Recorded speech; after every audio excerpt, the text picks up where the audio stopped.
Maenier, Señor. tal vez Listo, disculpe. Bien, Sí, adelante. Estamos en adelante. vivo. Estamos en vivo. Buenas noches, buenas tardes, buenos días para aquí en todos los lugares allende los mares y las montañas de este país y del continente americano, nuestra querida América Latina. Tenemos hoy un programa en alternativas.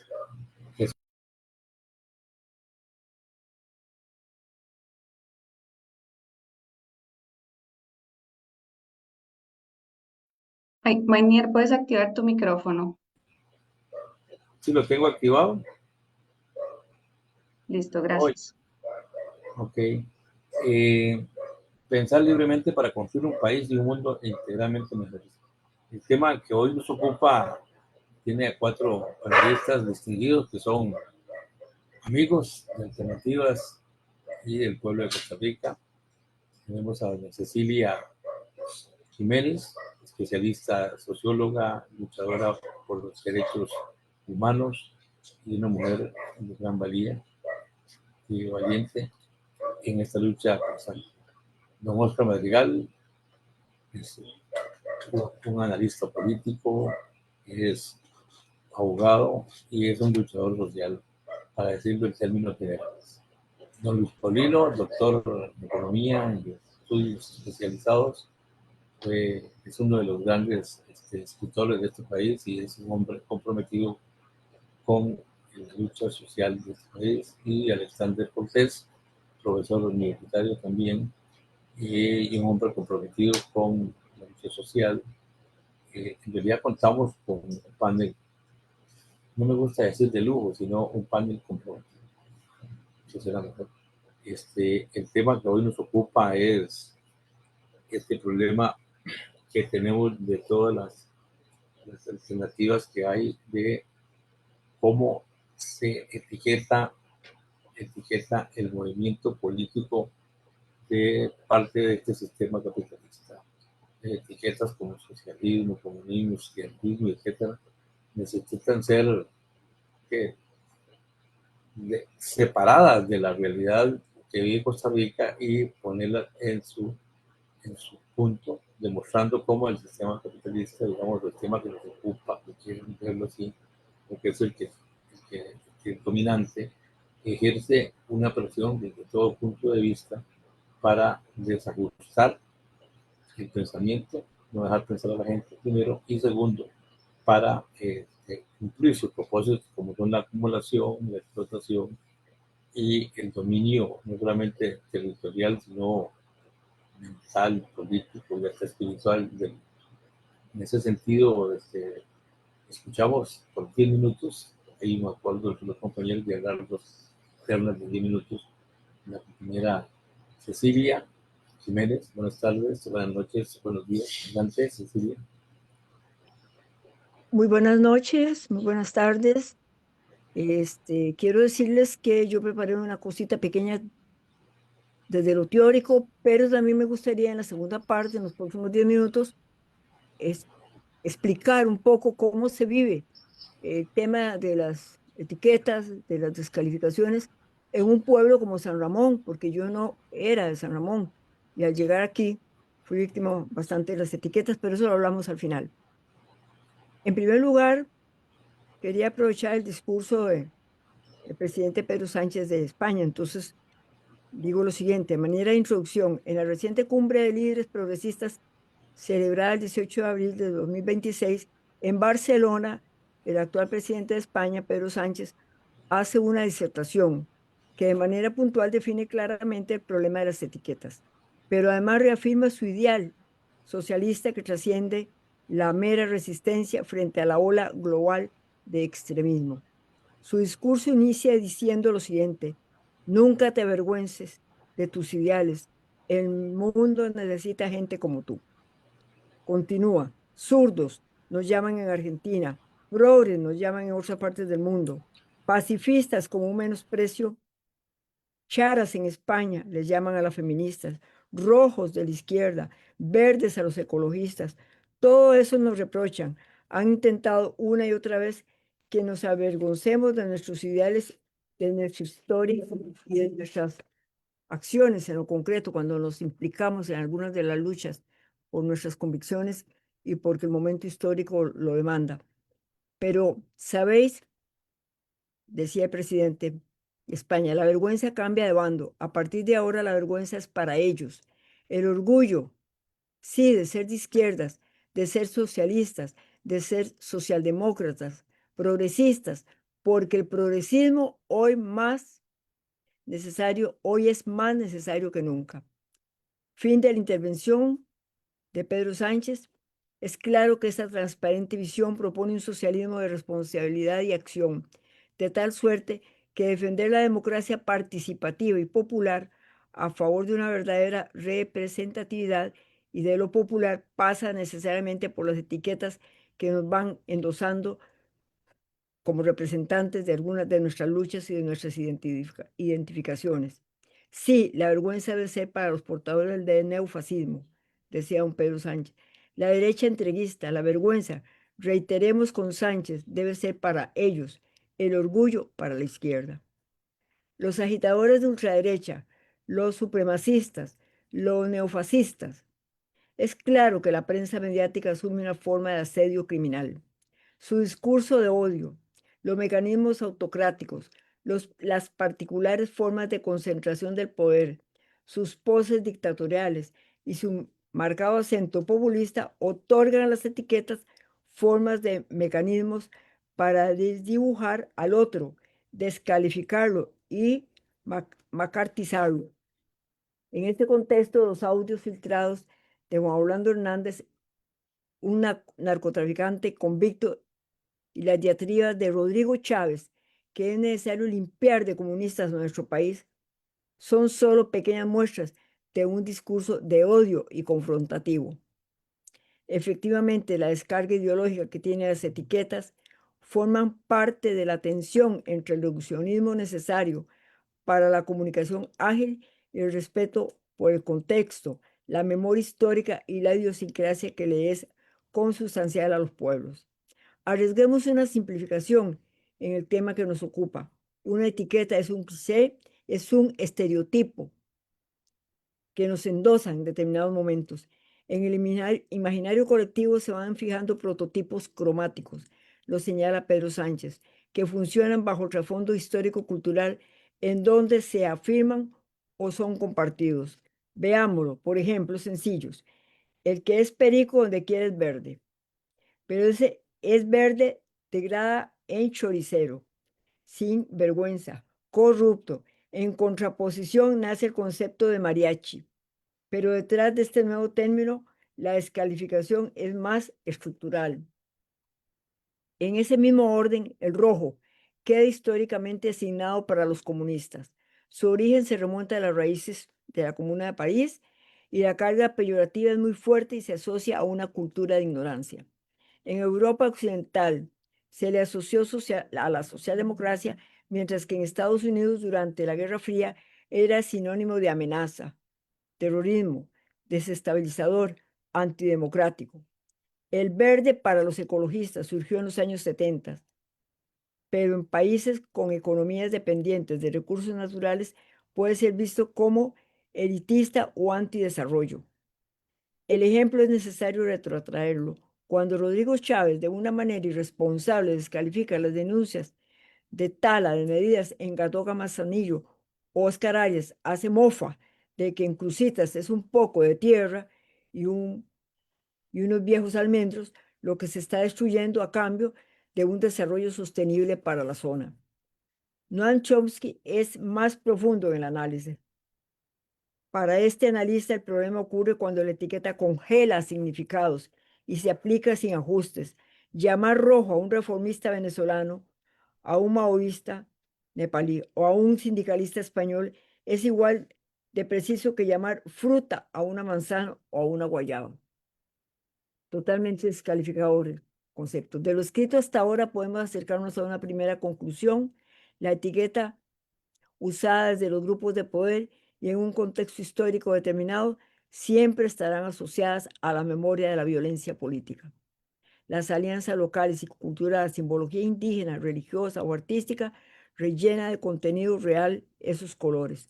Las etiquetas son mapas simbólicos, religiosos, políticos, ideológicos, que desde el poder de los otros se convierten en instrumentos para deslegitimar, menospreciar y, en el mejor de los casos, crear un ambiente de agresividad irracional contra la persona a la cual se dirige. Se le termina satanizando a las personas que se les dirige la etiqueta. Gracias por el momento.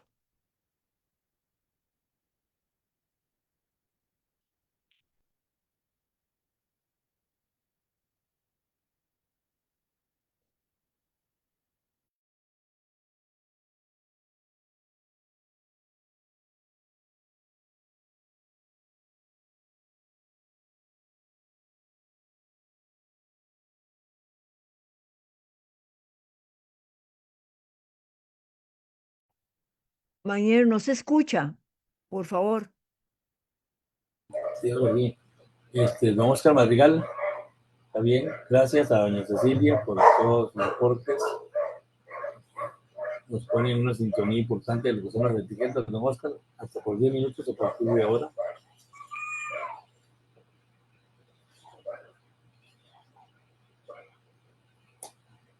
Es que abrir el micrófono, Oscar.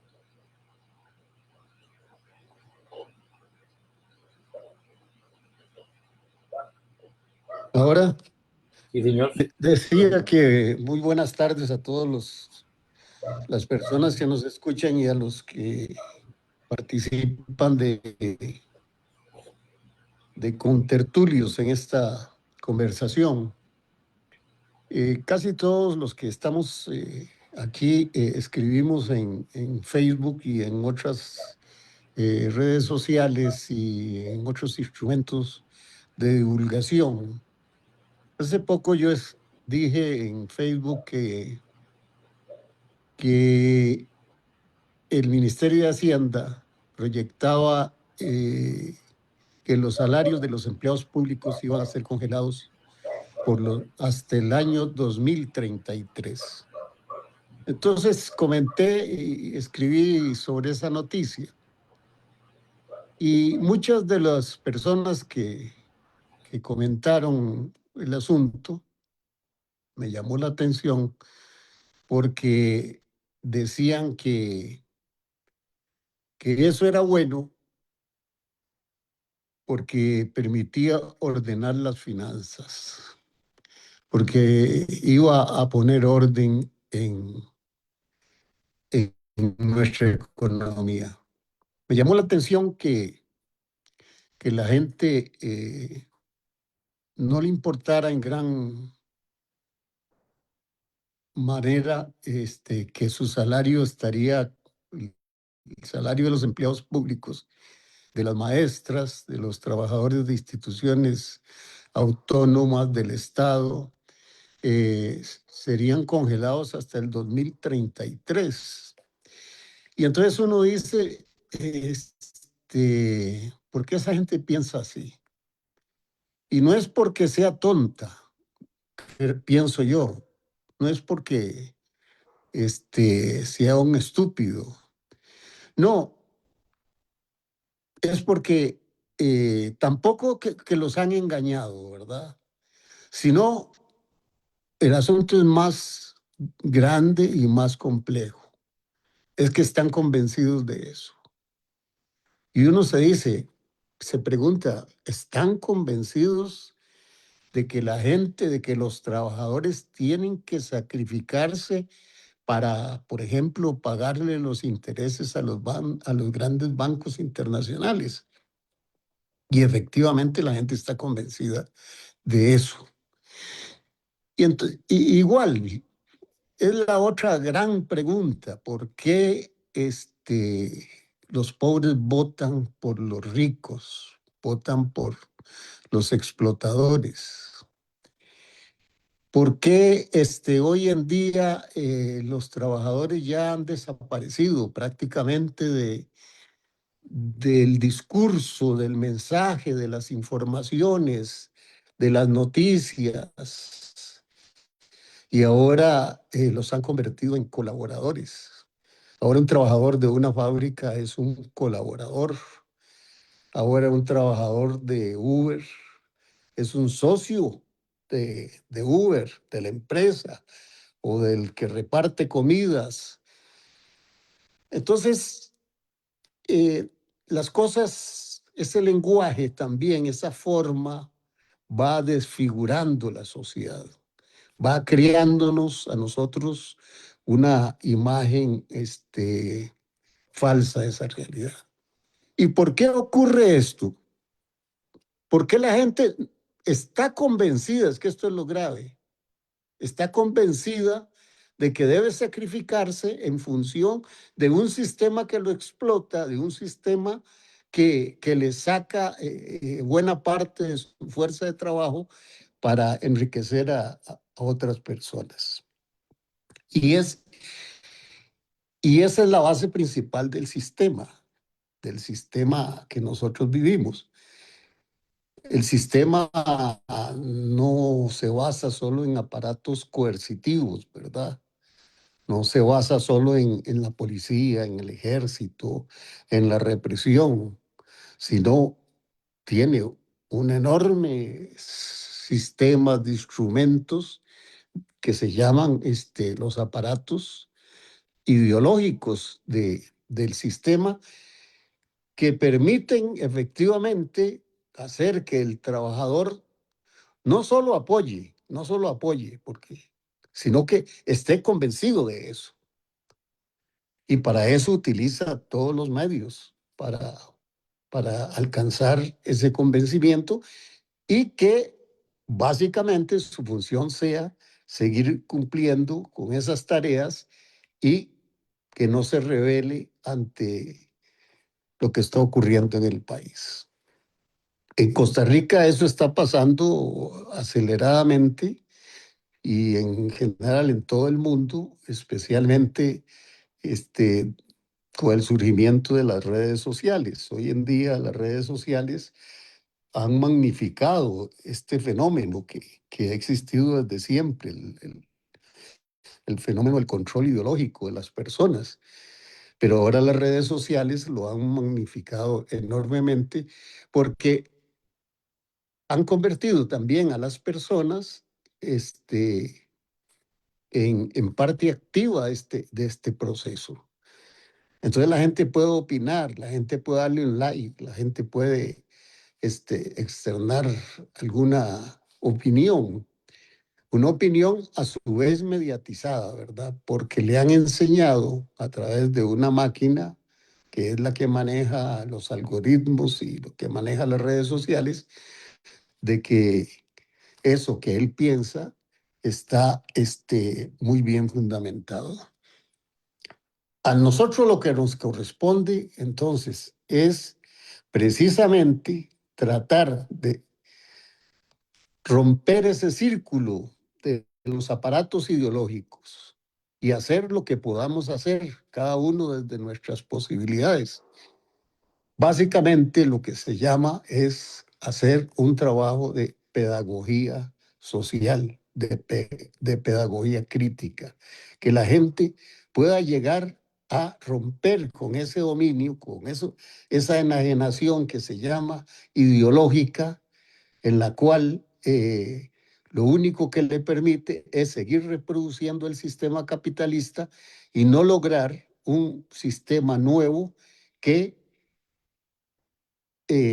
establezca una perspectiva nueva y diferente para todos los trabajadores y para todo el pueblo costarricense.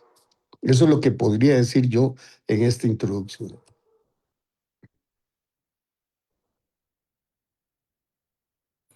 Gracias al compañero Oscar, muy amable. Es una perspectiva. Me recuerda cuando empezabas a hacer el mejor Uber socio, a la propaganda que hizo Luis Alonso Mo. Vamos a convertir este país de proletarios en proletarios. Desde ahí ya se venía anunciando una etiqueta, proletario asociado con socialismo, etc. Y empresario asociado con capitalismo. Es un poco, está muy bien en relación, Oscar. Gracias Ahora tendremos hasta los 10 minutos al primero, don Luis Paulino, ¿qué se me hizo? Paulino Vargas Solís. Aquí estoy. Bueno, adelante. Doctor, un gusto Bueno, saludarle. gracias, Mainier, y a todas a las otras personas participantes acá, a Oscar, a doña Cecilia, a Alexander, por compartir acá en este ratito. Yo quisiera referirme un poquito en relación con este tipo de campañas ideológicas, este tipo de estigmatizaciones y descalificaciones, referirme al discurso económico que generalmente se formula desde ese planteamiento de descalificación. Cuando se habla que las izquierdas lo único que ofrecen son programas económicos fracasados, que nada que pueda venir de la izquierda puede resultar exitoso en lo económico. Y entonces sacan a relucir que la Unión Soviética, y que Cuba y que no sé qué, como dando a entender que, que la única economía exitosa es una economía de libre mercado, con un Estado mínimo, con una intervención mínima en los mercados, con libre movimiento de capitales, con libre comercio, etcétera. Y en realidad yo creo que ahí hay un problema educativo serio que hay que tomárselo muy en serio, valga la redundancia. Hay que esforzarse por educar para que entender que ese punto de vista es falaz, que ese punto de vista no tiene fundamentación. Desde el punto de vista histórico es un planteamiento que carece de base, de fundamentación. Desde el punto de vista teórico es sostenido por algunas teorías, pero son teorías muy cuestionadas, como hay otras teorías que ofrecen perspectivas distintas y mejor sustentadas en las realidades históricas. Lo cierto del caso es que si uno se pone a revisar la historia económica, tendrá necesariamente que reconocer que el capitalismo solamente se ha desarrollado teniendo en el Estado una base fundamental para el desarrollo. En realidad, la historia del capitalismo está claramente permeada por la presencia del Estado como un instrumento que hace posible el desarrollo capitalista y sin el cual ese desarrollo capitalista difícilmente tendría lugar. Incluso si uno revisa la experiencia de la Inglaterra en la Revolución Industrial, en las últimas décadas del siglo XVIII, primeras décadas del siglo XIX, en ese periodo de transformación productiva profunda que fue la Revolución Industrial, uno se da cuenta que hubo políticas del Estado que hicieron posible que esa revolución industrial tuviera lugar de la forma como tuvo lugar y tuviera el éxito digamos, el éxito que tuvo en términos de dar lugar a la formación de una economía industrial moderna, la primera economía industrial en la historia del capitalismo, que fue Inglaterra. De hecho, la corona inglesa protegió a la industria textil inglesa de la competencia de los textiles baratos que provenían de la India. Estoy hablando de un periodo tan temprano como últimas décadas del siglo XVIII. En ese momento, la corona inglesa, que era el centro del imperio británico, entendió que el desarrollo de la industria en Inglaterra, donde el sector textil era uno de los sectores punta, pasaba necesariamente por una protección de esa industria textil naciente de la competencia que podrían plantearle los textiles baratos que provenían de la India y que de no haberse brindado esa protección, probablemente el florecimiento de la industria inglesa se hubiera visto si no impedido, por lo menos frenado significativamente. Como de hecho, puesto que los Países Bajos habían tenido un desarrollo temprano, anterior incluso a Inglaterra, también Inglaterra quiso aprovechar conocimiento que ya existía en Países Bajos y buscó la forma de, digámoslo así, de robarse tecnologías para llevárselas a Inglaterra y ser aprovechadas para el desarrollo industrial inglés. Y ahí hubo políticas de los gobiernos que deliberadamente procuraron eso. Digamos, yo menciono esto remitiéndome a los orígenes mismos del capitalismo industrial para advertir cómo ya desde los orígenes del capitalismo industrial esa presencia estatal estaba presente en una forma significativa y no fue simplemente el libre mercado el que llevó adelante ese proceso de desarrollo. Si uno revisa luego otros procesos de desarrollo posteriores a Inglaterra, vuelve a encontrar un patrón similar adaptado a los distintos contextos, a los distintos momentos históricos, pero un patrón similar. El caso, por ejemplo, de los Estados Unidos. Estados Unidos llegaba a el capitalismo o trataba de avanzar hacia el desarrollo industrial con tardanza respecto de Inglaterra, con varias décadas de rezago respecto de Inglaterra. Y en Estados Unidos entendieron claramente que la industria estadounidense no iba a florecer si no se la protegía de la competencia proveniente de la industria británica, de la industria inglesa, que en aquel momento era una industria mucho más avanzada, de un nivel de productividad muchísimo más alto. Y entonces se determina que en el caso de Estados Unidos se establecieron altos niveles arancelarios, altos niveles de aranceles, y esos altos niveles de aranceles en el orden del 30, 35, incluso en algunos casos hasta el 50%. Esos aranceles, esos altos aranceles estuvieron vigentes durante prácticamente un siglo, más o menos entre el decenio de 1830 y el decenio de 1930. Y esa política arancelaria claramente fue uno de los elementos que posibilitó el florecimiento industrial de Estados Unidos y que posibilitó que Estados Unidos emergiera como la primera potencia industrial del mundo, desplazara a Inglaterra y ya al entrar al siglo XXI se convirtiera en la principal potencia capitalista del mundo. Pero digamos, esto uno lo puede una y otra vez confirmar en otros casos, en el caso de Alemania, por ejemplo, en el caso de Francia ya entrado el siglo XX. Posteriormente, en casos más recientes, Japón y los llamados tigres asiáticos, se reitera ese patrón de una forma mucho más sofisticada.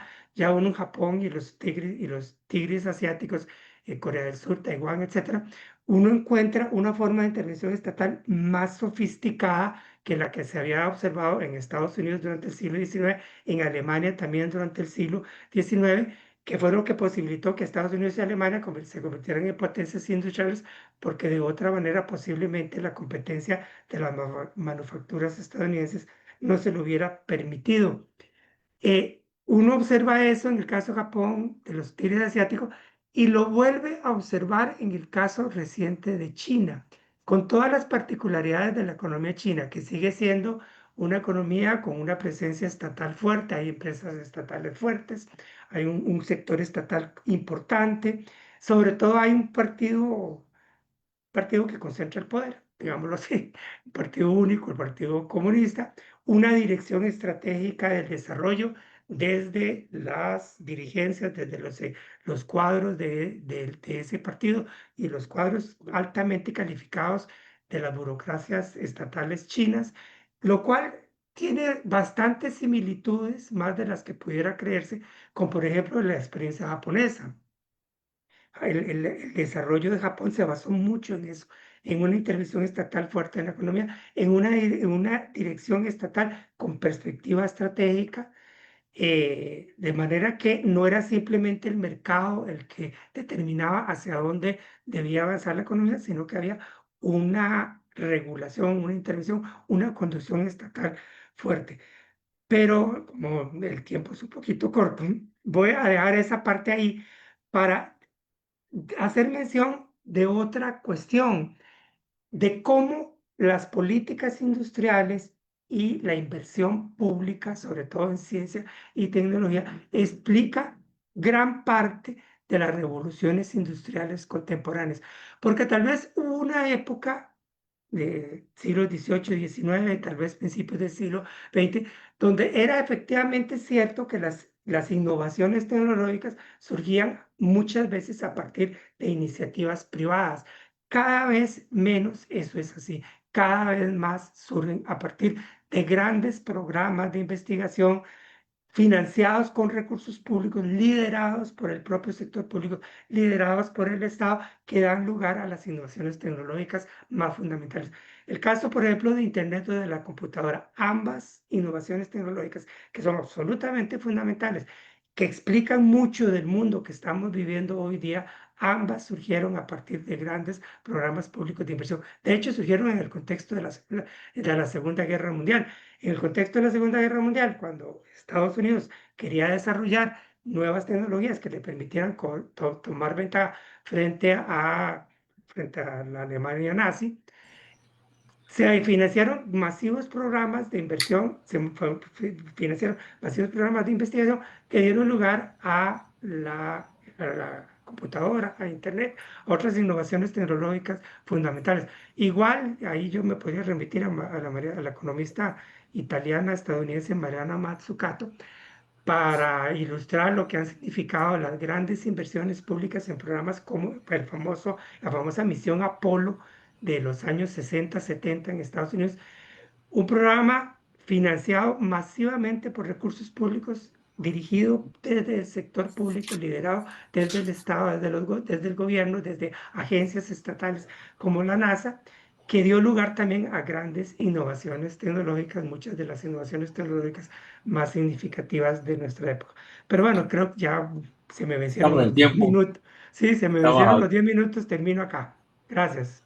Gracias a los compañeros por esta primera ronda, me parece muy rica y hay algo que rescato de los cuatro y es un término que hemos peleado mucho en los movimientos sociales, que es educar, formar. Oscar habla de pedagogía social, eso es formar a la sociedad, formar directamente, educar, dice doña Cecilia también, formar y esperemos que Alexander por ahí lo mande.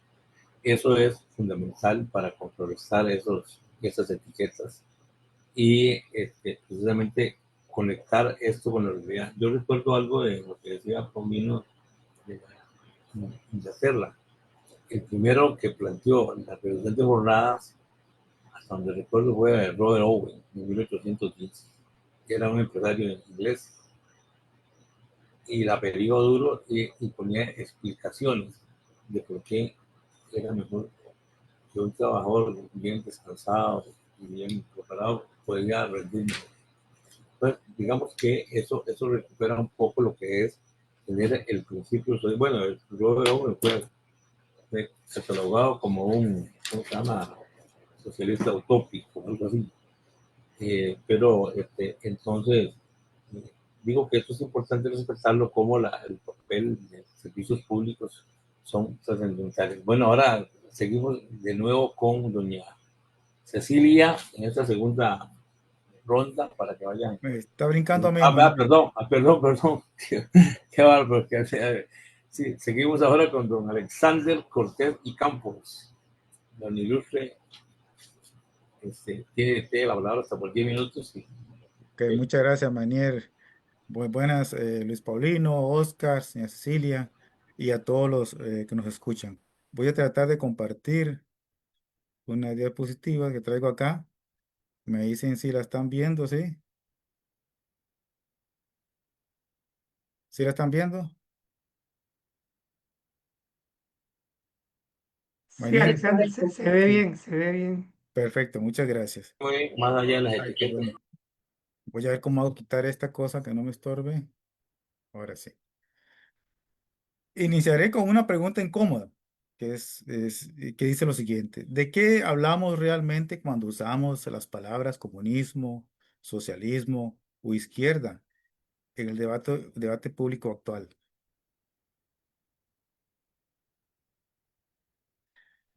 Hoy estas palabras han dejado de ser categoría de análisis político para convertirse en dispositivos de silenciamiento. Funcionan como un interruptor. En el momento en que se activan, el pensamiento crítico se apaga y el debate sobre la realidad material desaparece. Mientras nos perdemos en el laberinto semántico de las etiquetas, la maquinaria del capital, que sí tiene una insaciable sed de ganancia, continúa operando en la sombra. profundizando con una desigualdad que las palabras ya no nos permiten nombrar. Hoy se viene a descorrer la cortina de humo para observar con crudeza cómo el lenguaje se ha convertido en el principal cómplice de la desposesión. Ahora bien, el lenguaje funciona no solo como comunicación, sino es una tecnología de control político. En la teoría crítica, el uso de etiquetas como socialismo o izquierdista para invalidar argumentos funciona como un mecanismo de defensa del sistema. En este caso estamos hablando del sistema capitalista. Cuando una crítica valida a la desigualdad es etiquetada peyorativamente, se detiene el pensamiento reflexivo. Cuando se da la descalificación sistemática, no se debate el dato, se ataca la supuesta ideología del emisor. Y también el estigma como barrera. Estas palabras actúan como muros semánticos. Si una propuesta es tildada de comunista, automáticamente queda fuera del margen de lo razonable o lo posible dentro de la democracia liberal, sin necesidad de analizar su viabilidad técnica. El uso de estas etiquetas desplaza el foco de atención de las condiciones materiales de vida hacia una guerra cultural de identidades. Mientras el debate se pierde en sí una medida es izquierdista, el proceso de acumulación por disposición continúa. El capital es pragmático y amoral porque utiliza la ideología de las masas para proteger sus flujos. Se utilizan términos como libertad o mercado como sinónimo de democracia, ocultando que en la práctica la libertad económica sin regulación suele traducirse en la libertad del más fuerte para absorber al más débil. Siguiendo a Antonio Gramsci, el sistema capitalista logra que su lógica de ganancia parezca natural o la única forma posible, decía Gramsci. El afán de lucro se presenta como naturaleza humana, mientras que la solidaridad o la redistribución se presentan como ideologías impuestas. Entonces hoy en día ser solidario es más bien malo, ¿verdad? Es algo que es parte de la izquierda. En caso de Max Fisher, por ejemplo, llamaba a esto la incapacidad de imaginar un fin al capitalismo. Las etiquetas actúan como policías de la imaginación. Cualquier alternativa es castigada con el nombre de un fracaso histórico, por ejemplo, el estalinismo o la crisis de turno, ya lo decía Luis Paulino, Cuba, Nicaragua, la Unión Soviética, entre otros, ¿verdad? Tengamos en cuenta estos términos, estos conceptos que los traje de colación, que están muy unidos con lo que estamos hablando, es el epistemicidio de Santos, cómo el lenguaje hegemónico destruye otras formas de entender la economía, que no se basa en el crecimiento infinito. También se da mucho la violencia simbólica en este caso, que es lo que Bourdieu entendía como el acto de imponer categorías de pensamiento que hacen que los dominados vean su situación como algo normal o inevitable. Y el Chile Membe, por ejemplo, el concepto de necropolítica, como la acumulación de capital decide mediante la economía quién tiene derecho a vivir y quién es desechable. Todo bajo el manto de los ajustes técnicos. En este caso, la necropolítica va a ser el afán de ganancia sin fin. El capital decide qué poblaciones son rentables y cuáles son desechables.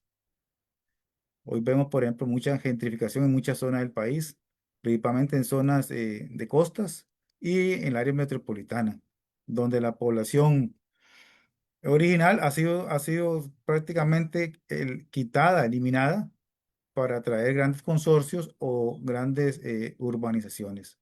La desigualdad no es un accidente, es un diseño. Eso tengámoslo en cuenta. En América Latina, esto se ve en las periferias y zonas rurales donde la vida vale menos que la extracción de un recurso. En caso del epistemicidio, el lenguaje ideológico también mata conocimientos. Al etiquetar cualquier alternativa al capitalismo como populismo o como anacronismo socialista, se asesinan formas ancestrales y comunitarias de gestionar la vida, como el cooperativismo, por ejemplo, auténtico, o la economía del cuidado. ¿Verdad? Eso ya no existe, ya desde el enfoque neoliberal, eso debe ser de lado y dejar solamente al mercado. que es el que ajusta la economía. La trampa, se nos dice que no hay alternativa y cualquier intento de pensar fuera de esa caja o diferente es castigado con el ridículo semántico. Pero ya lo decía al principio doña Cecilia cuando hablaba de que son ridiculizados las personas que piensan diferente al capitalismo. El lenguaje no solo describe la realidad, sino que la crea. Despojar a la discusión económica de sus etiquetas estigmatizantes es el primer paso para una verdadera democratización del bienestar. Creo que eso es muy importante. Y los vocablos socialista, comunista operan como tabúes modernos que frenan el debate sobre impuestos al capital o derechos sociales. Hoy en día dicen que los comunistas o los socialistas o los de izquierda son los que no quieren impuestos. Entonces los impuestos se ven, según de la óptica del neoliberalismo, es para quitarle a los ricos y darse a los pobres, pero en la realidad eso no es cierto, ¿verdad? Más bien el pobre es que te viene pagando los impuestos.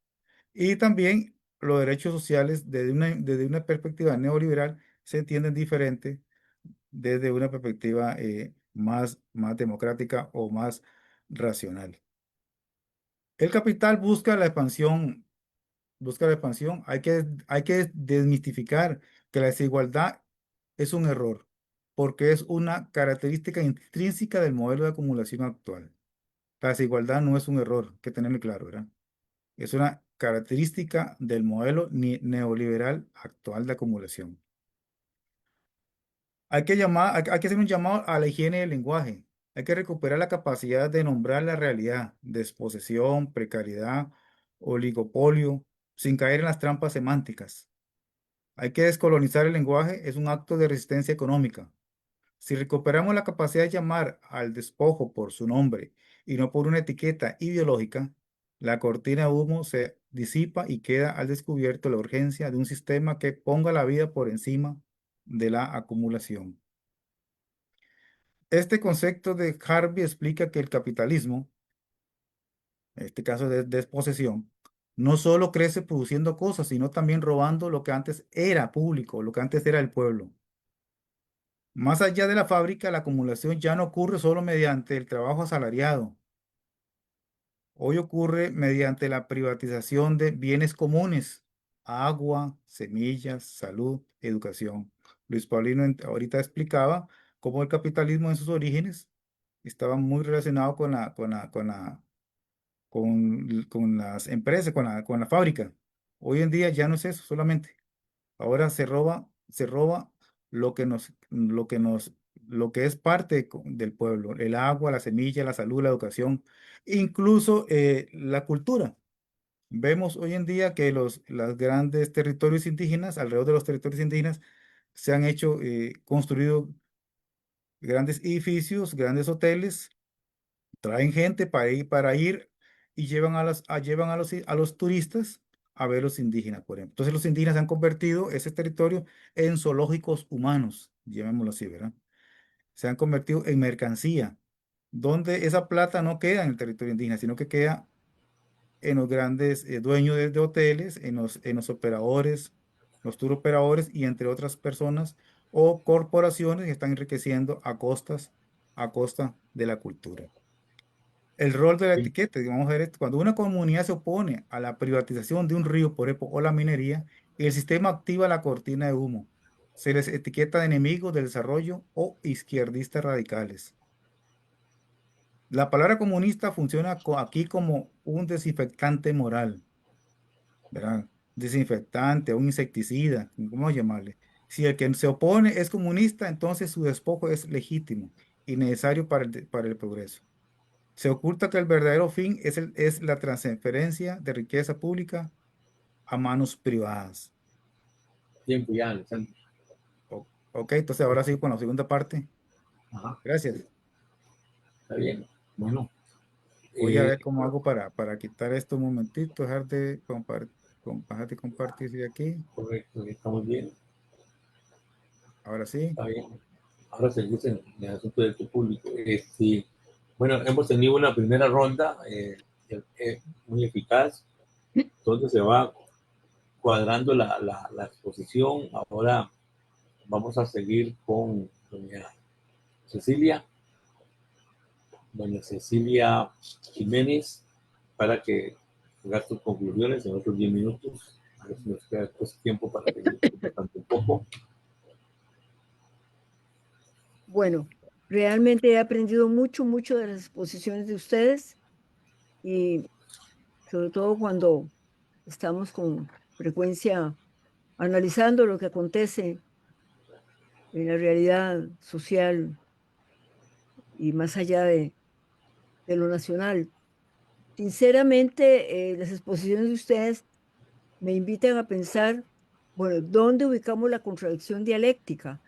Porque yo vivo en un pueblo, San Ramón de Alajuela, por años no he tenido carro, camino mucho y converso mucho con la gente, y realmente está la cortina de humo que hay alrededor de las contradicciones, de la pobreza, del deterioro, de las condiciones de vida, que cuesta hasta conversar con la gente, porque las personas, muchos se consideran que son emprendedores, muchos del sector informal de la economía, muchas personas. Por otro lado, caminando de vez en cuando insinúan, porque nos conocemos, que los que tienen una pensión regular son las pensiones de lujo. Toda la etiqueta que se le puso a las pensiones un poquito más remuneradas y que no son ni tantas, y por parte de esta administración y de este ex innombrable presidente de Costa Rica.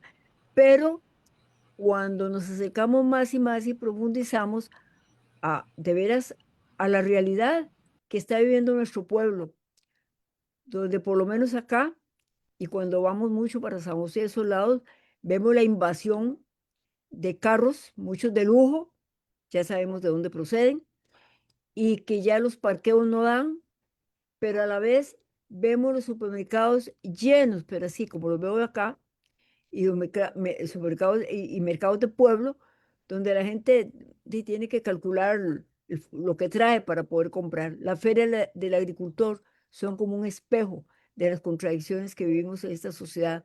Cuando vemos a los agricultores, que acá en San Ramón llegan muchos de la zona aledañas y que realmente se desesperan porque cada vez el ataque, el desmantelamiento a la agricultura, a todo lo que ha sido la seguridad alimentaria de nuestro país, está en crisis. Entonces, yo hago la siguiente pregunta, compañeros, y con todo el planteamiento teórico y metodológico tan serio que ustedes han formulado.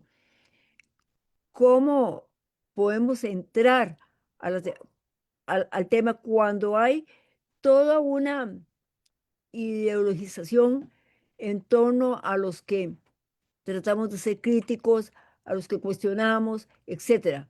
Porque aquí como todos nos conocemos, entonces es más fácil como medio saludar a los que estamos siempre con el gusanillo de la crítica y de la preocupación, porque lo vemos, porque la realidad aquí es más palpable, porque en los pueblos se viven muchas veces las contradicciones de una manera un poco más transparente.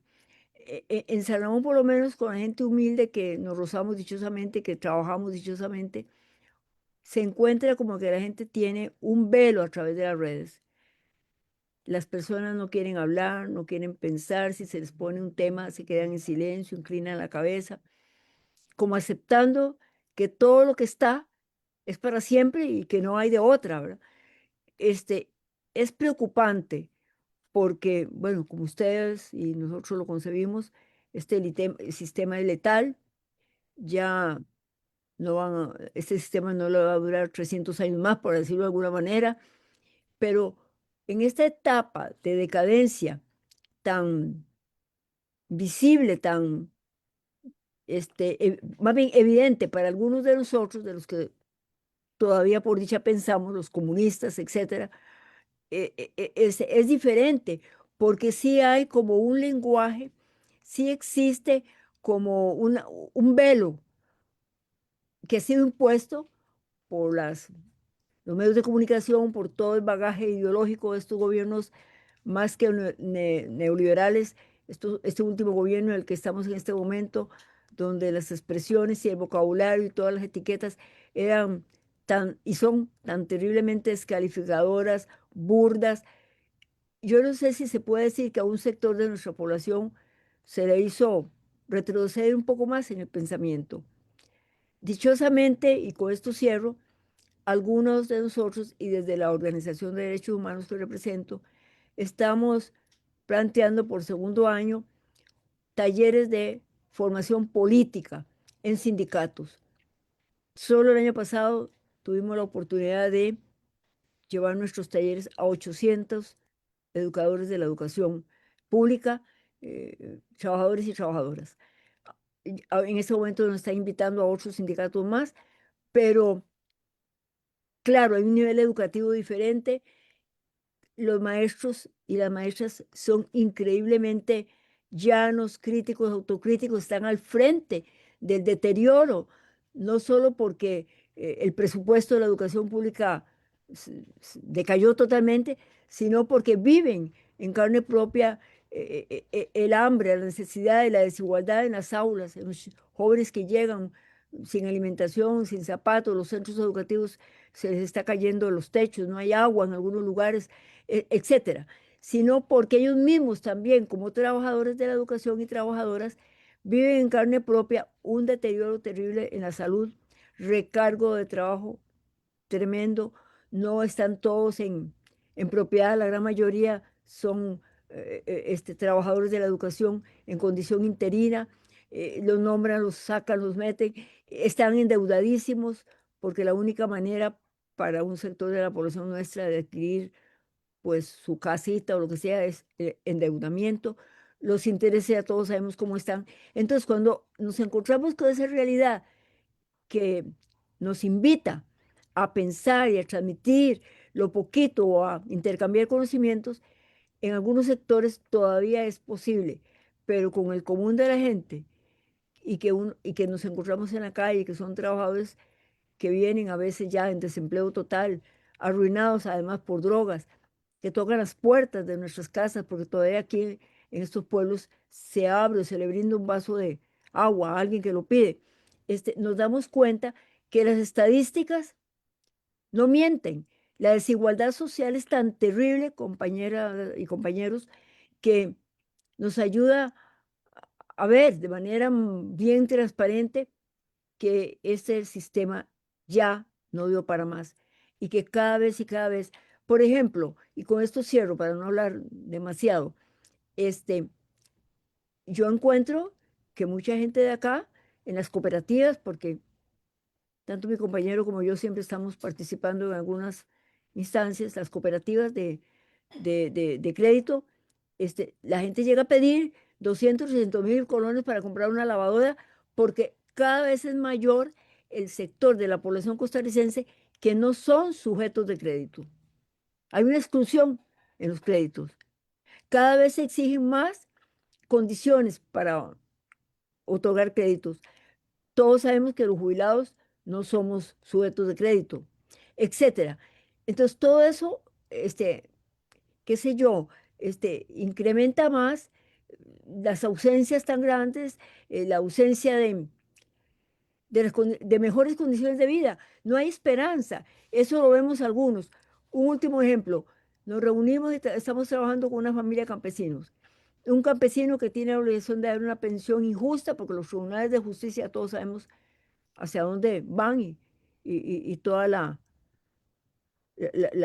injusticia que se entiende en los tribunales. Un trabajador nos dice la semana pasada, para pagar la jubilación, un señor mayor, pero encantador, un campesino, tuve que vender el par de zapatos que me regalaron en diciembre y así ajusté la pensión para poderle pagar a mi ex compañera que se le dictó una pensión a favor de ella.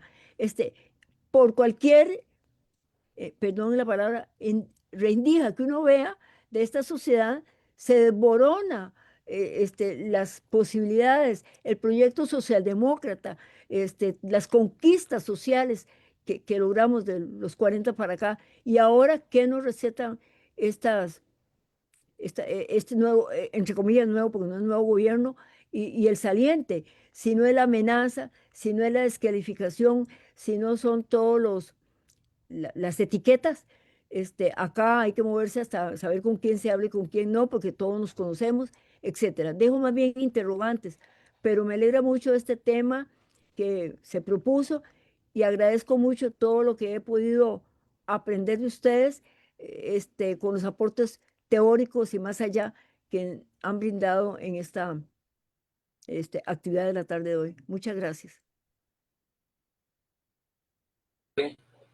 Excelente. Bueno, ha sido muy, muy rica estos primeros momentos. Esperamos que así siga, y de hecho así seguirán. Tiene ahora la palabra el compañero Oscar Madrigal. Gracias, Maynard. Mucho gusto.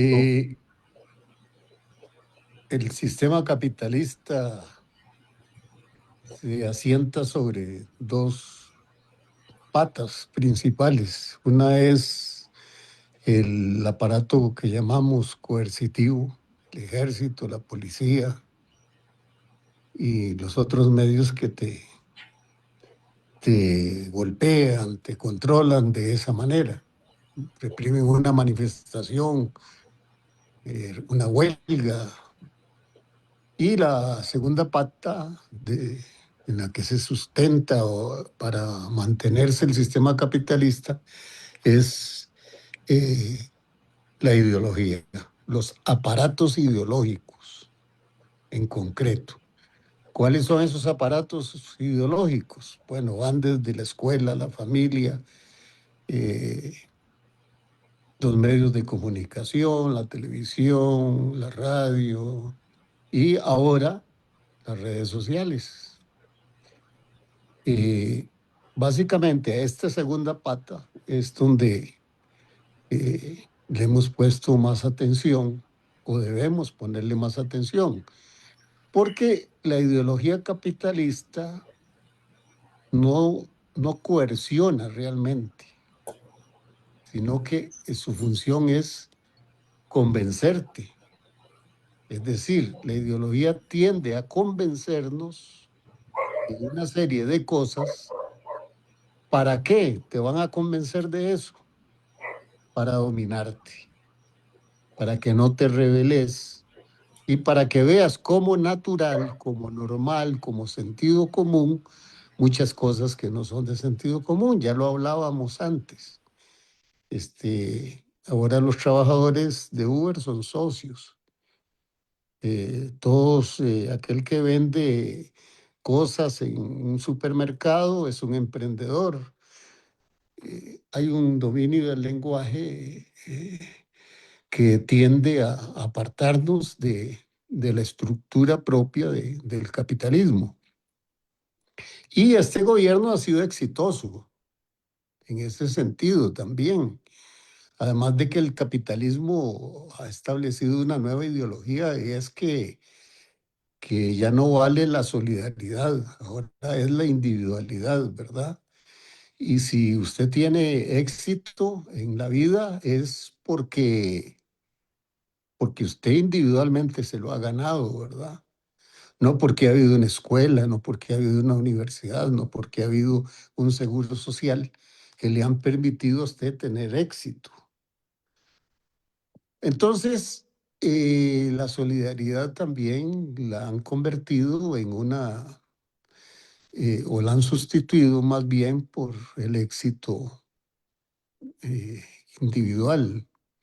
La famosa meritocracia también, donde la gente triunfa porque tiene mérito, aunque como sabemos nosotros, esta carrera por la vida hay unos que salen corriendo 100 metros adelante de otros, es decir, no hay igualdad en la sociedad. Unos salen a 50 metros, otros a 100 y otros, los que tienen más plata, tal, salen a 1 kilómetro de distancia y llegan más rápido a la meta. Pero te convencen de eso, de que vos tenés que tener éxito. Y si no tenés éxito, sos un perdedor. Y qué terrible ser un perdedor, ¿verdad? Al fin y al cabo, en una sociedad sos tonto, no supiste aprovechar las oportunidades, etc. Y todas estas cosas las ha explotado el chavismo ahora. El chavismo le ha metido a la gente de que ellos están peleando contra la élite económica. Ese es el concepto principal que maneja Chávez y su grupo. Es decir, que ellos pelean contra la élite política de este país. Y hasta donde nosotros no logremos desenmascarar eso, de que esa lucha contra esa élite no es más que la sustitución de la vieja élite por una nueva, sin tocar los fundamentos esenciales, o más bien profundizando esos elementos fundamentales del capitalismo o de la sociedad que vivimos, no podemos avanzar. Ustedes lo ven, los asesinatos, los crímenes del narcotráfico son culpa de otros, son culpa del Poder Judicial, porque suelta a los delincuentes, es culpa de la Asamblea Legislativa porque no aprueba leyes más grandes, más fuertes, más enérgicas, pero nunca es culpa del presidente. Y las filas en la caja, los problemas de la caja son culpa de la caja misma, pero no es culpa nunca del presidente que no le paga a la caja. Entonces desorientan a la gente, la convencen. Y la gente, desgraciadamente, lo que hace es leer fragmentos, los temas un poquito más largos y tal vez con algunas ideas complejas, no lo leen fragmentos. Y la respuesta ante la lectura de fragmentos, pues es la que hemos visto aquí, ¿verdad? La respuesta es crema de rosas, chimado, comunista, socialista, de izquierda. No hay argumento, no hay pensamiento crítico, por supuesto, en esas circunstancias. Entonces, la gran pregunta aquí es cómo enfrentar ese aparato ideológico en este momento. ¿Cómo enfrentarlo? Es muy poderoso y cuesta mucho, pero yo creo que la realidad, al fin y al cabo, terminará por imponerse, por dar lecciones, y la responsabilidad de las organizaciones sociales es crear también entonces aparatos ideológicos paralelos o aparatos ideológicos que vengan a contrarrestar los aparatos ideológicos del capitalismo. Lo que decía Cecilia ahora es muy importante, las asambleas en los sindicatos, las asambleas de barrio, las asambleas campesinas, estudiantiles, etcétera. Esa pedagogía que hay que hacer desde las bases, porque es la única manera que le va quedando al pueblo de ir enfrentando este enorme aparato ideológico que tenemos para cambiar el sistema y para que la gente se vaya dando cuenta de cuáles son sus problemas fundamentales, que no lo distraigan, que no lo aparten de los objetivos principales de esta lucha. Esa es nuestra gran tarea ahora, cómo entonces levantar aparatos ideológicos, tal vez no distintos, pero con un contenido diferente, lógicamente, que vayan a explicar, que vayan a enseñarle a la gente cómo superar este sistema y cómo superar las etiquetas, que ya no basta con que digan comunismo, sino que la gente desarrolle un pensamiento crítico. Bueno, dirán, esto es un poco, tal vez digan algunos, utópico, ¿verdad? Difícil, pero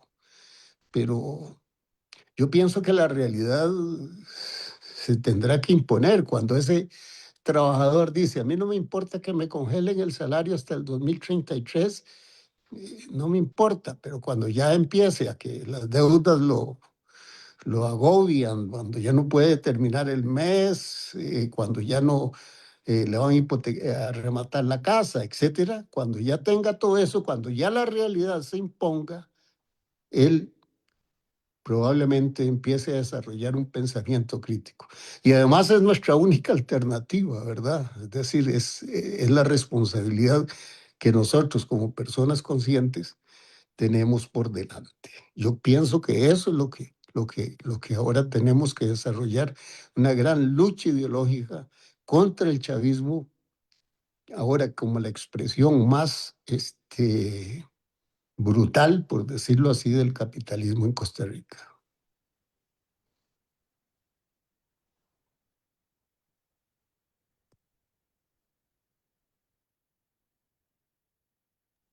Gracias a Oscar, muy bien.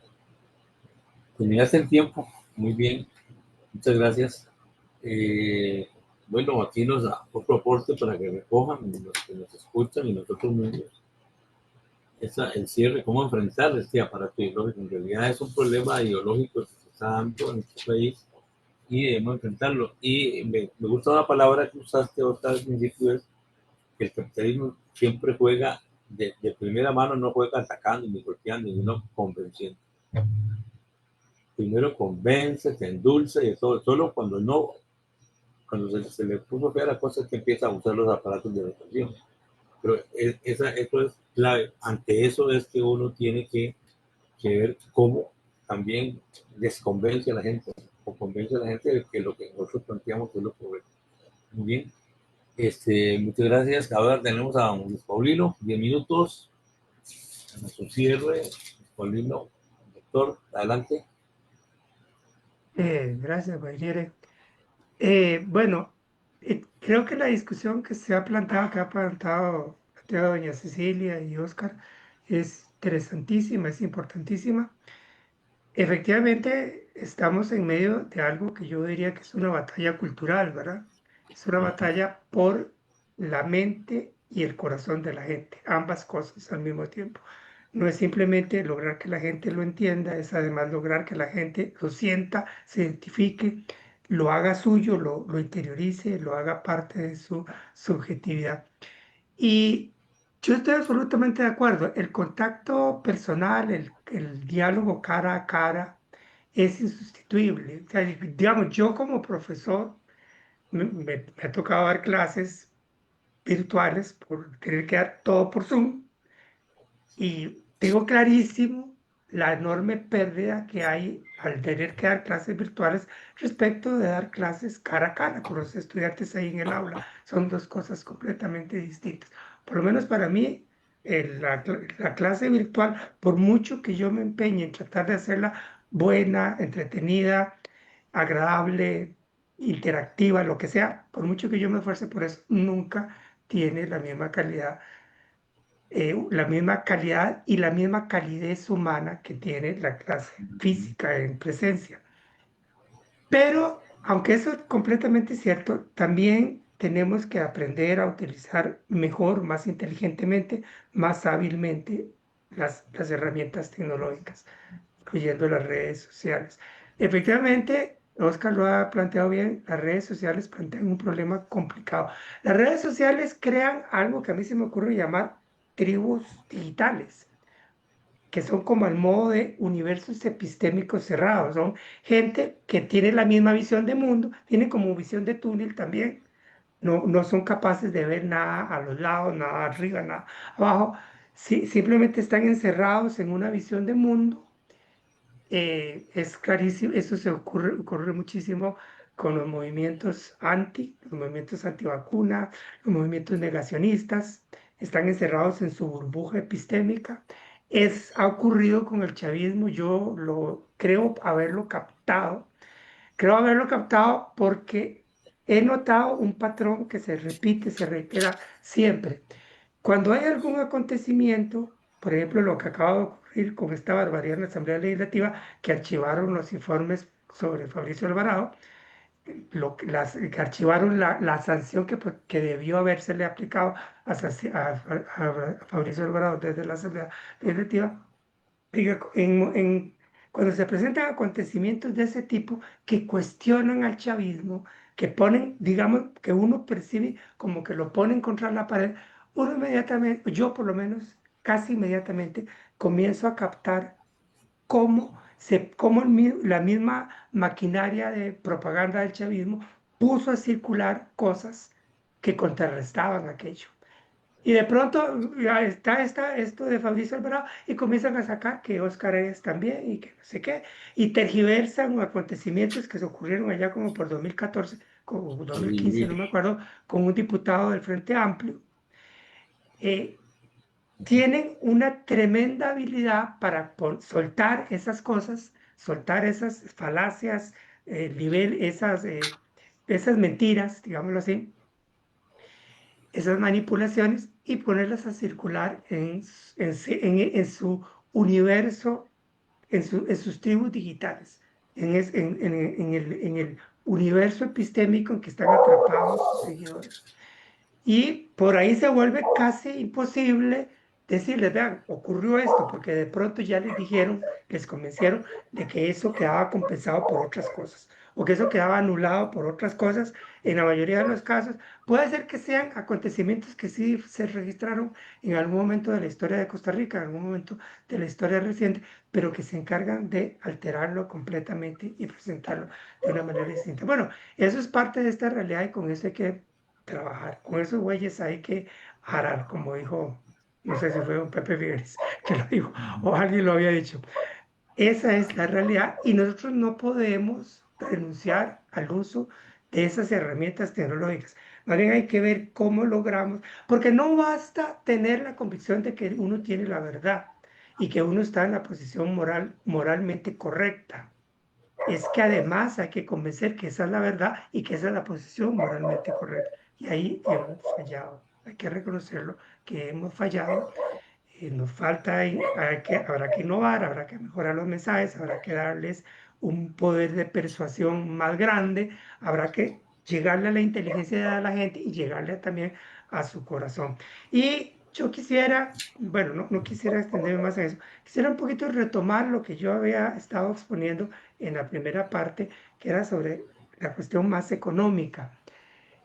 Digamos, de las cosas sobre las cuales yo intento educar dentro de mis limitadas posibilidades, intento transmitir para tratar de hacer una pequeña ranura que fuere, aunque fuere, en este edificio tan compacto, en este edificio ideológico tan compacto que esa gente ha logrado construir, particularmente en temas económicos. Todo el descrédito que hay de la intervención del Estado en la economía, del estado de bienestar, de los programas sociales, de los programas públicos de tipo social, de las políticas redistributivas, de las políticas a favor de los más pobres, de los más vulnerables, incluso del Estado como instrumento para el desarrollo de la economía.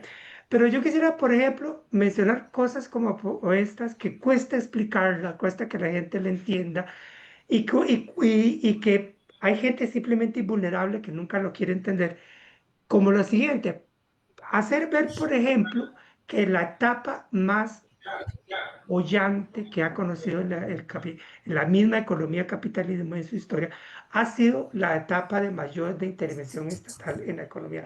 Por ejemplo, el caso de la economía de Estados Unidos, la economía más poderosa del mundo, todavía lo es al día de hoy, aunque ya China cada vez está más cerca, pero bueno, la economía más poderosa del mundo.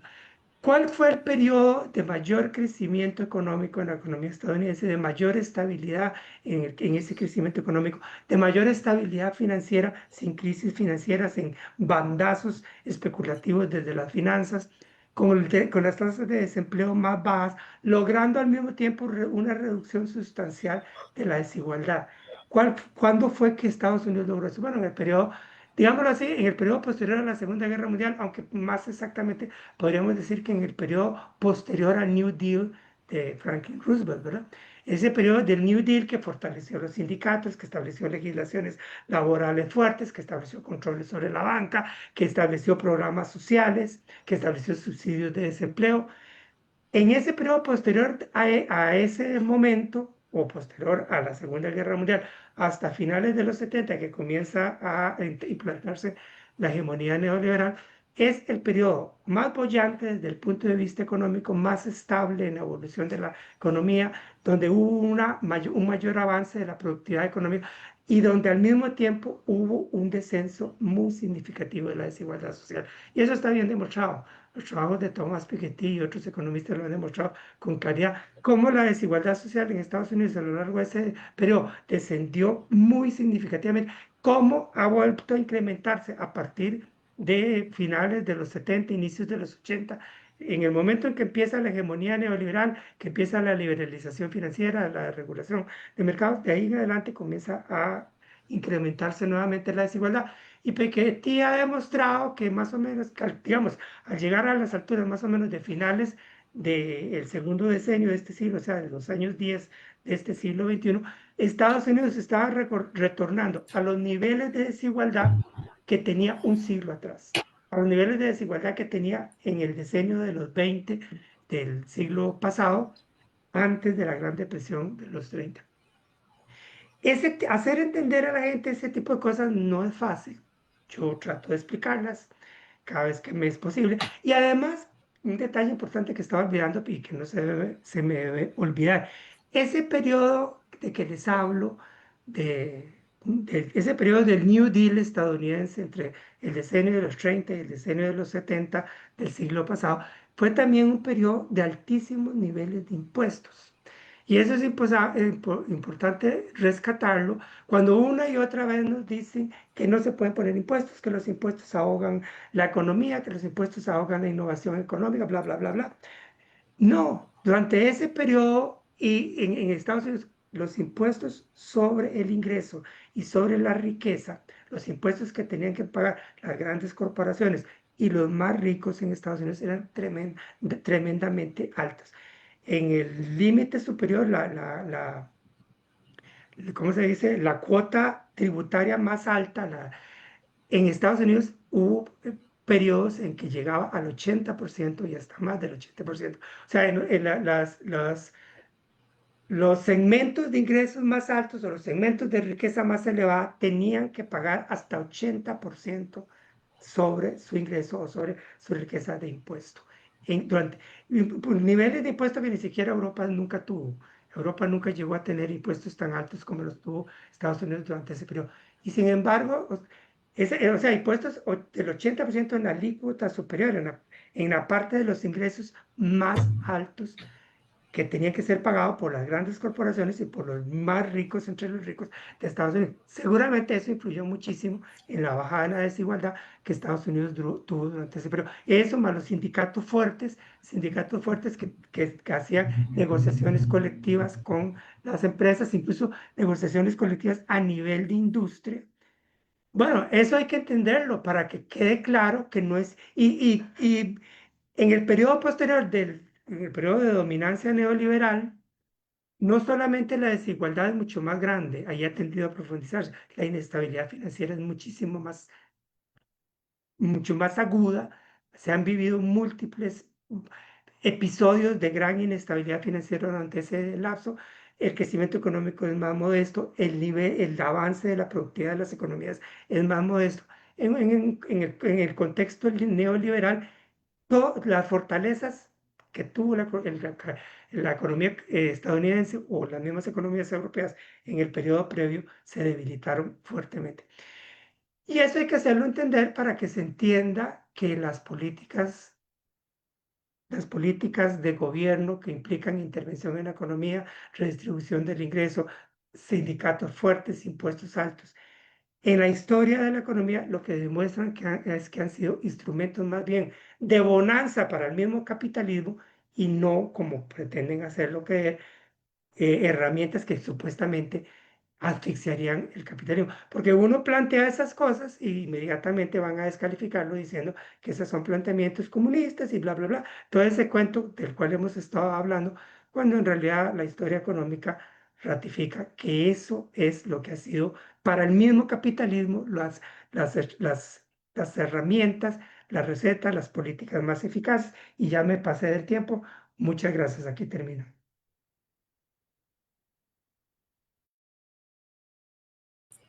Estaba hablando solo, he apagado el micrófono. Gracias a compañero Comino y con sus excelentes exposiciones y rescatando precisamente algunas cosas fundamentales, como decir, incluso en su tiempo el New Deal, para recuperar el problema de las palabras comunes, fue acusado de comunista, ¿no? Y socialista.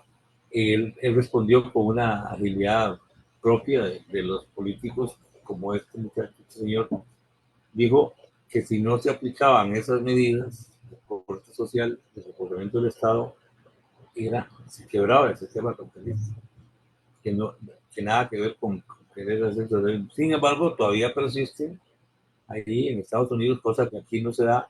En Estados Unidos, para estar a una fábrica hay que sindicalizarse primero. Y llamo la atención a esto para que vean la gente aquí persiguen a cualquier persona porque eso es sindicalista. Y en el periodo de Biden hubo una huelga, la gente en el voto y Biden fue a apoyar siendo presidente. Entonces, un poco, digamos, esos son elementos que hay que tomar en cuenta para que vean como nosotros a veces somos más papistas que el como dice. Bueno, ahora tenemos a don Alexander ya para ir el cierre y para hacer los comentarios pertinentes después de la exposición. Profesor Alexander, Voy a tratar de compartir esto último, a ver si puedo.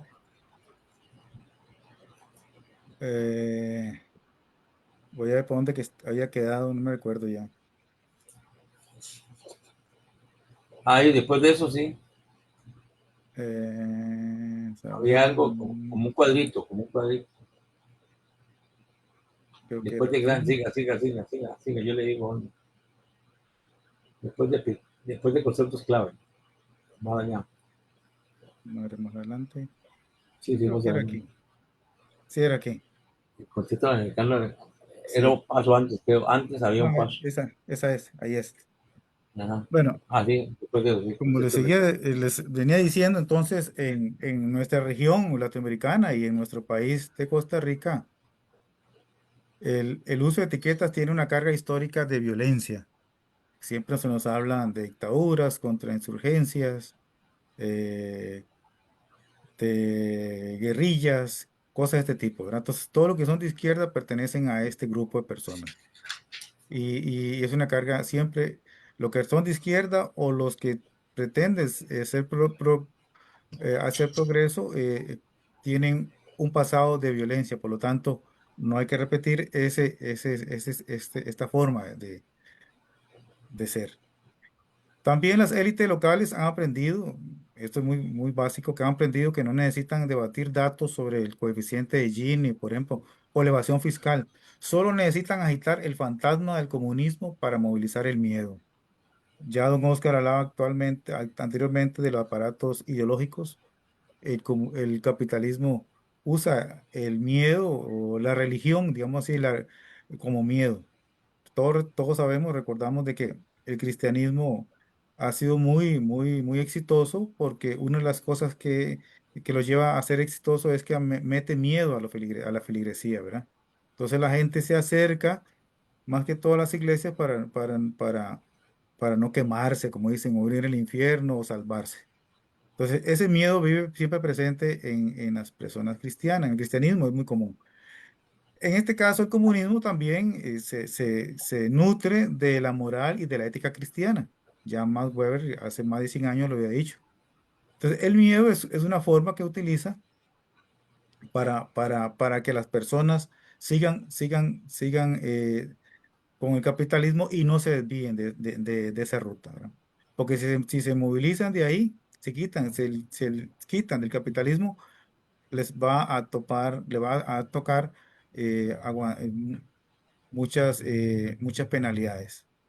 El capital transnacional también opera por encima de los estados. Tengan en cuenta esto. Cuando un gobierno intenta regular el mercado, por ejemplo, las etiquetas sirven para justificar sanciones económicas o fugas de capitales, presentándolas como reacciones naturales de los mercados ante la amenaza ideológica. Eso lo vemos comúnmente, ¿verdad?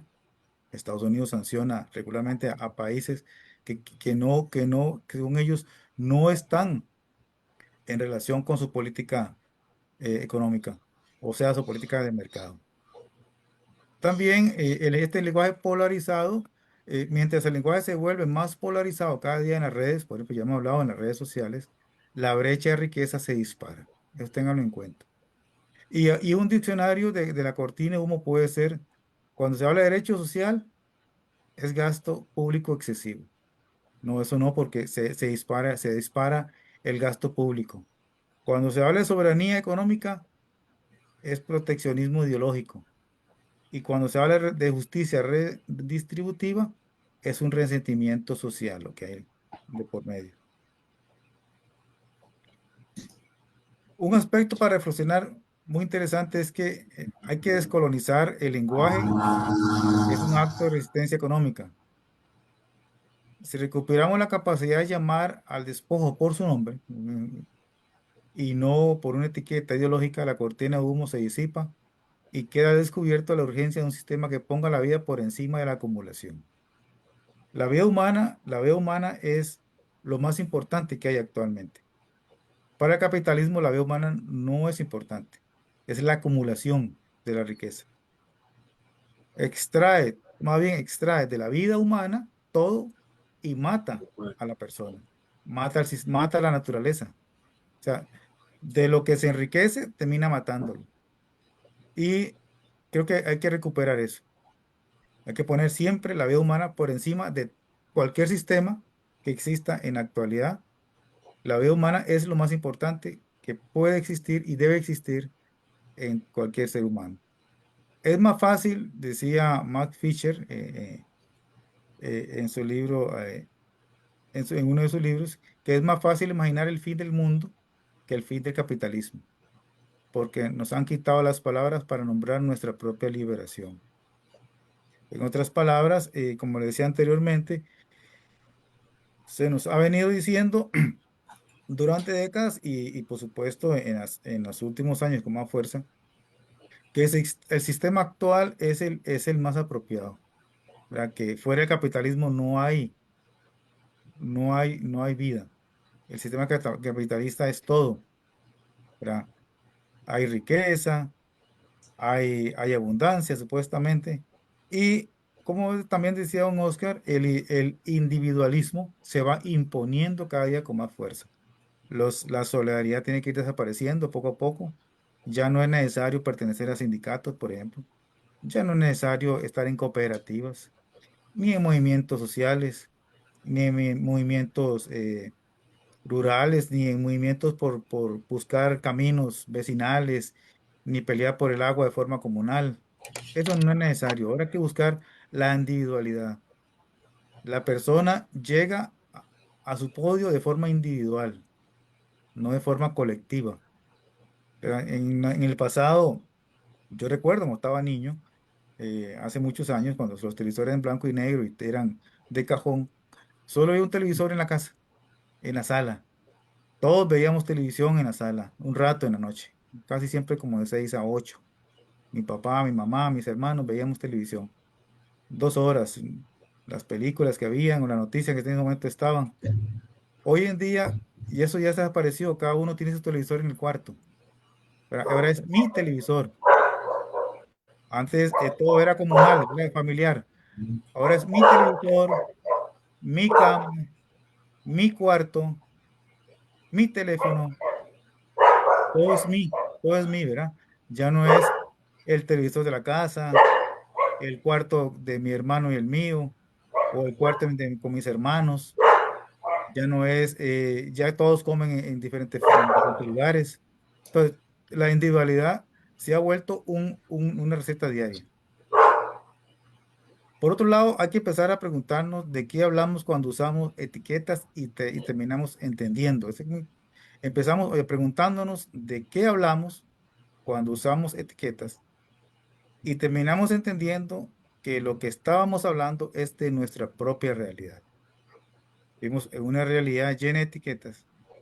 Vivimos en una realidad en la cual es un estereotipo que nos lleva cada día a una violencia política, simbólica, económica.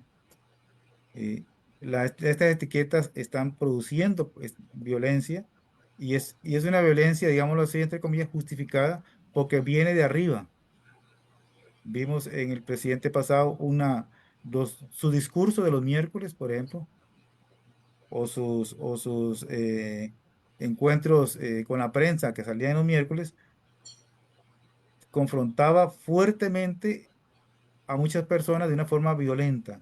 Entonces de esa forma justifica a todos sus seguidores que también pueden hacer lo mismo. Porque si el líder lo está haciendo, sus súbditos también están justificados para hacerlo. El lenguaje también estereotipado crea una realidad falsa. Tengan en cuenta eso. Actualmente este lenguaje estereotipado está creando una realidad falsa y al mismo tiempo está creando una división cada vez mayor, ¿verdad? Los que son de derecha, los que son de izquierda, los que son de derecha son los buenos, los de izquierda son los malos. Estamos volviendo como a las películas de Hollywood, ¿verdad? Donde los indios eran los malos y los vaqueros eran los buenos, ¿verdad? Algo así. ¿Verdad? Entonces, entre más indios se mataran, era mejor porque se recuperaban las tierras y había más desarrollo, se podía meter el tren en el este de los Estados Unidos y hasta en el oeste, y se mataban los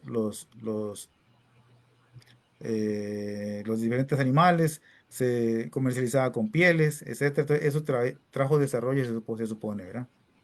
En pos de la muerte de indígenas. Ahora bien, voy a compartir aquí, a ver cómo hago. Aquí estamos. Sí,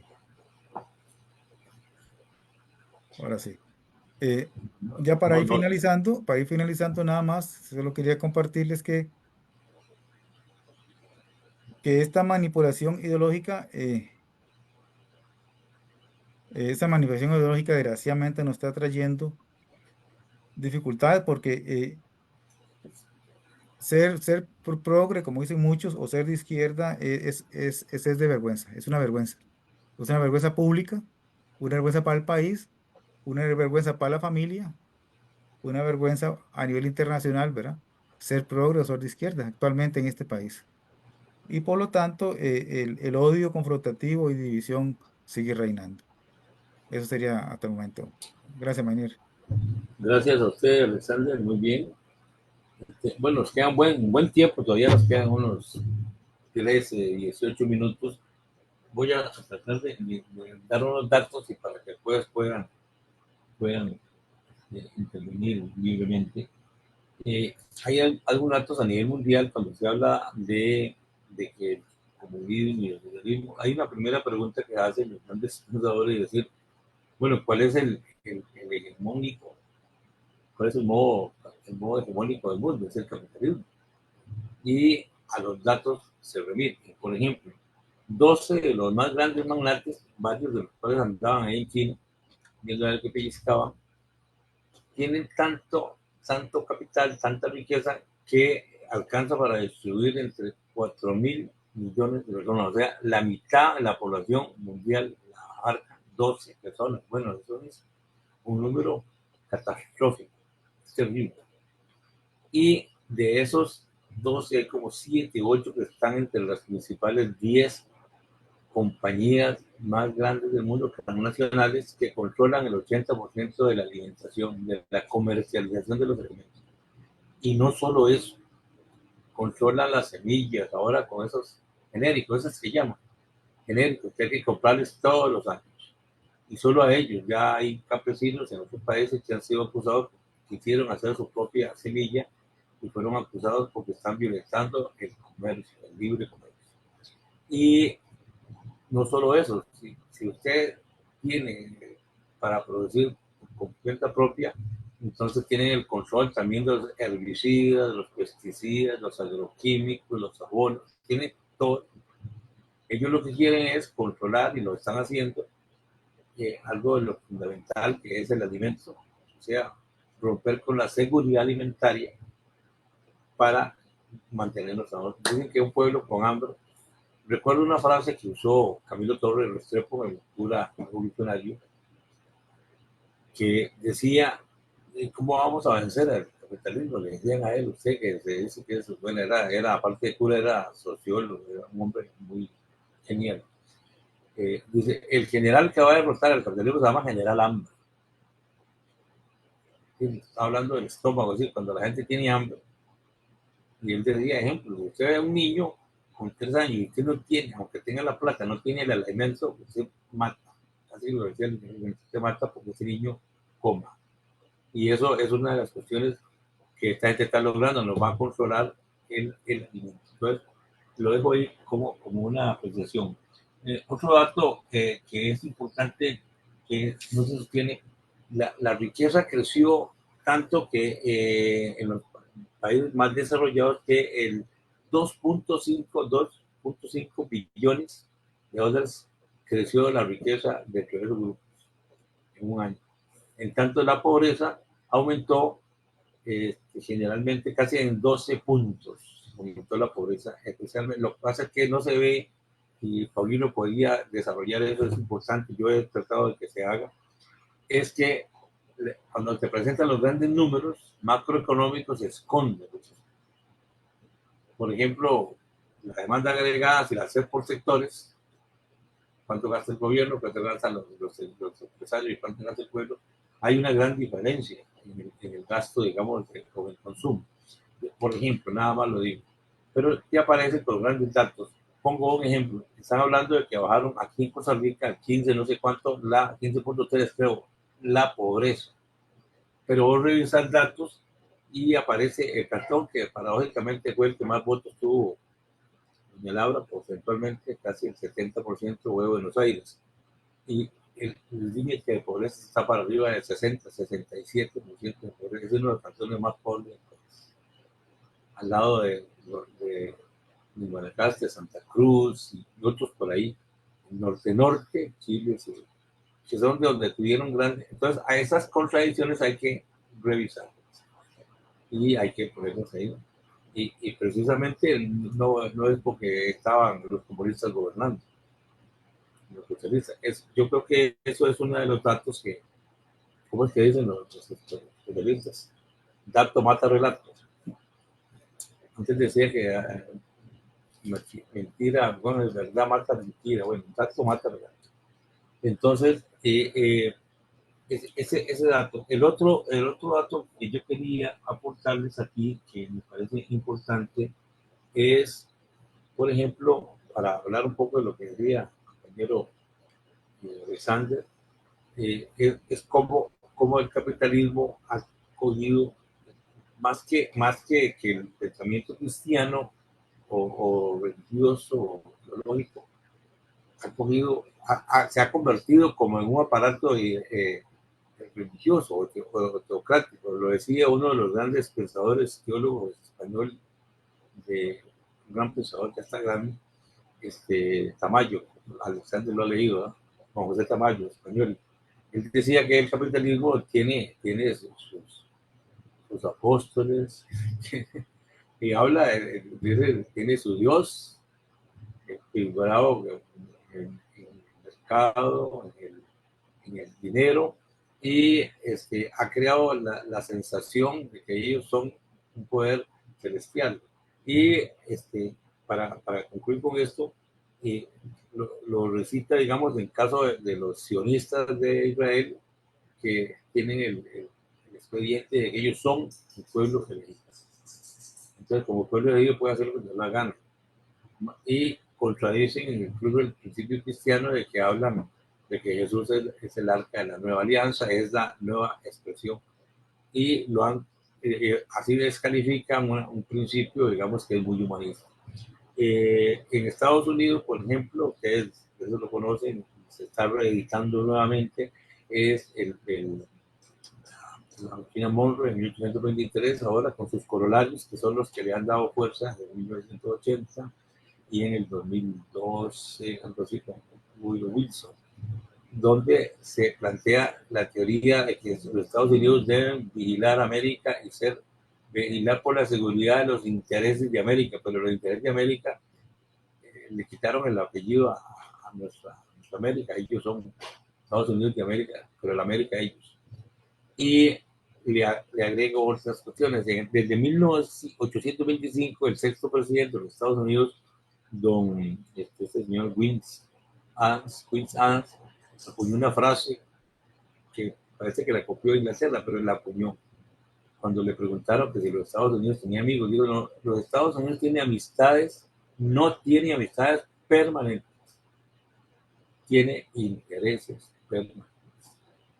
Y eso se sigue repitiendo. En 1945, un periodista muy importante para ver cómo la comunicación juega un gran papel, acuñó esa frase también que los Estados Unidos la cogieron como suya, que es el destino manifiesto. Se refería inicialmente a que los Estados Unidos debían tomar toda la costa, digamos, del Pacífico. Y así fue como en el 46-48 se inventaron una guerra contra México y le quitaron la mitad de todos. California, Nuevo México, y no recuerdo qué otras por ahí. Pero después de eso lo extendieron a América. Ahora terminan en Cabo de Hornos y finalizan en Polonia. Estas cuestiones yo creo que deben decirse con todas sus palabras. Es decir, decirse con todas sus palabras. Y otra cosa que recupero, lo dijo Jimmy Carter, presidente de los Estados Unidos. Digo que los Estados Unidos, desde su nacimiento en 1776, solo había tenido 5 o 6 años de paz, donde no había intervenido, no se había metido en nada, no había hecho guerra, no había hecho sabotaje, todo lo que se quiera. Solo 5, 4 años, de los cuales él se aducía que en el tiempo de él no hubo guerra ni nada de eso. Entonces, para que tomen nota más o menos, los Estados Unidos va a cumplir ahora en julio del 76, 248 años, ¿verdad? No, 250 años. 250 años de fundado. O sea, en 250 años no ha tenido ni 5 años, digamos, de paz en América, solo intervención. Entonces, para recuperar esto, yo quisiera dejarles una pregunta para que tengan así. Ya plantearon ahí, Oscar plantea el asunto, que es un asunto ideológico. ¿Qué otra pregunta, qué otra alternativa, digamos, al lado del ideológico, como es la formación, puede seguir? ¿Qué sigue?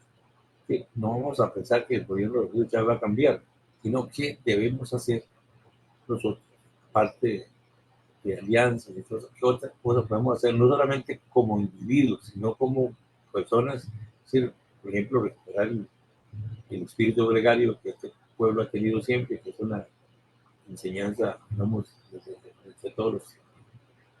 Por ahí lo dejamos y podemos conversar ahí un par de minutos cada uno. No sé, quien quiera, cualquiera, libre, cualquiera quiere.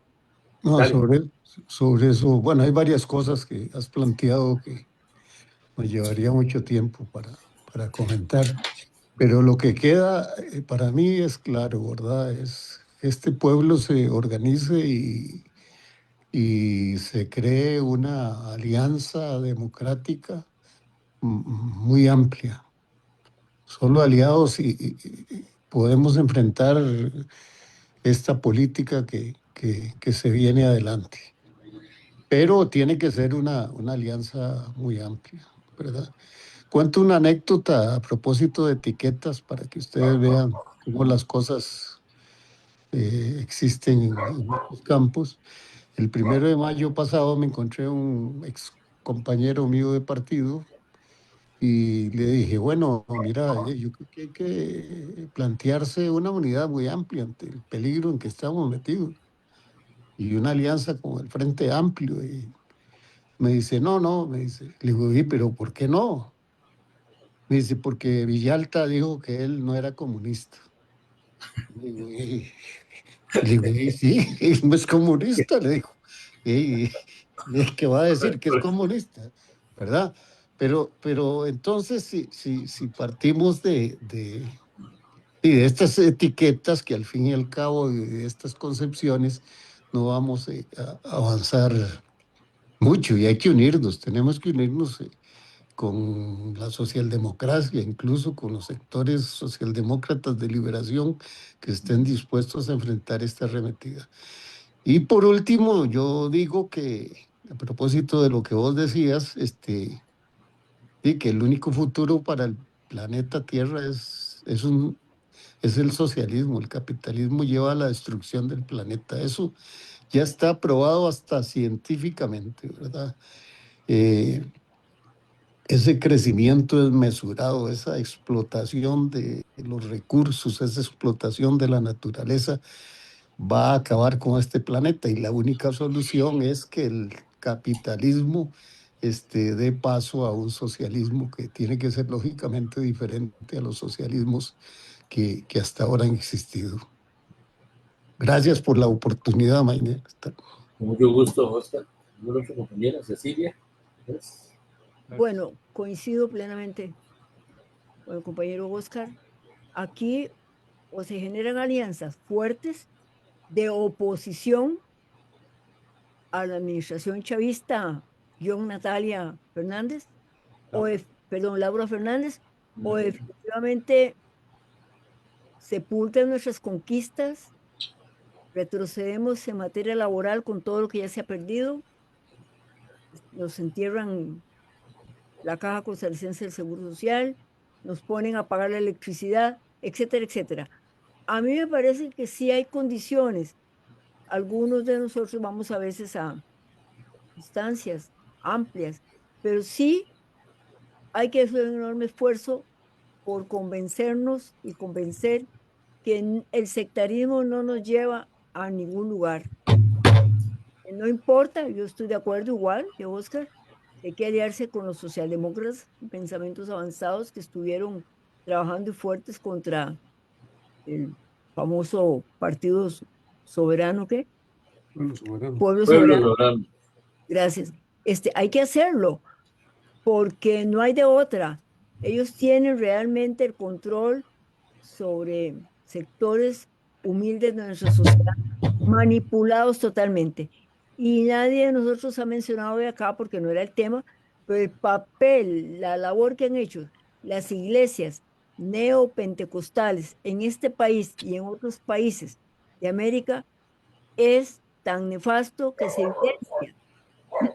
Esas iglesias que tienen, no sé si 40 años de existir o desarrollarse en este país, tienen un mensaje tan individualista, un mensaje tan egoísta, que realmente han contribuido con la ruptura del tejido social y en zonas rurales. Lo estamos viendo. Por cierto, yo sé que Oscar en algún momento, Madrigal, el compañero, se interesó por este tema o está interesado. Logramos algunos de nosotros adquirir un texto que está en el DEI, muy bueno, lo podemos buscar, quedan unos pocos ejemplares, donde lo que se planteaba hace 20 años, un poquito más, tiene plena vigencia y lo hemos visto en zonas rurales cuando realmente a la gente ya no le interesa la solidaridad, la taza de café, el saludo, el pase adelante de las familias campesinas, al menos en esta zona de San Ramón, se ha ido debilitando. La gente piensa en su proyecto individual, si es que proyecto, en su salida individualista a los problemas que, que definitivamente no tienen salida de ningún tipo para la clase trabajadora y para todas las clases más subordinadas. Muchas Entonces, gracias. yo hago un llamado y termino diciendo que, y no sé, tal vez compañero Mañer, más adelante, un mes por ahí, podríamos convocar o se convocaría a la necesidad de la unidad social, sindical, política, dos puntos en contra de las propuestas de los dos últimos gobiernos, incluyendo el que está ahorita, tan neoliberal y tan destructor de los intereses sociales y de los derechos humanos, etcétera, etcétera. Gracias. Gracias. 2 minutitos ahí, don Paulino, y después Sí, hablamos con... si me permite, venir rápidamente, que doña Sí. Cecilia mencionó el tema de las iglesias neopentecostales y yo Ujú. quiero aprovechar para recomendar un libro que es, cuyo autor, bueno, un libro que se produjo en el Centro de Investigación en Cultura y Desarrollo, el CIC de la UNED, siendo yo su director, que ya dejé de serlo hace más de 3 años y medio, va para casi 4 años que llegué de ser director. Un libro de Andrei Pineda Sancho, un muchacho que yo dirigí por como 14 o 15 años, fue su director, de Andrés Pineda Sancho, que se llama llamados a señorear el accidentado itinerario político del evangelicismo en Costa Rica, 1981-2014. Es un libro publicado por la UNED y yo lo recomiendo muchísimo para que entendamos el fenómeno del pentecostalismo en Costa Rica.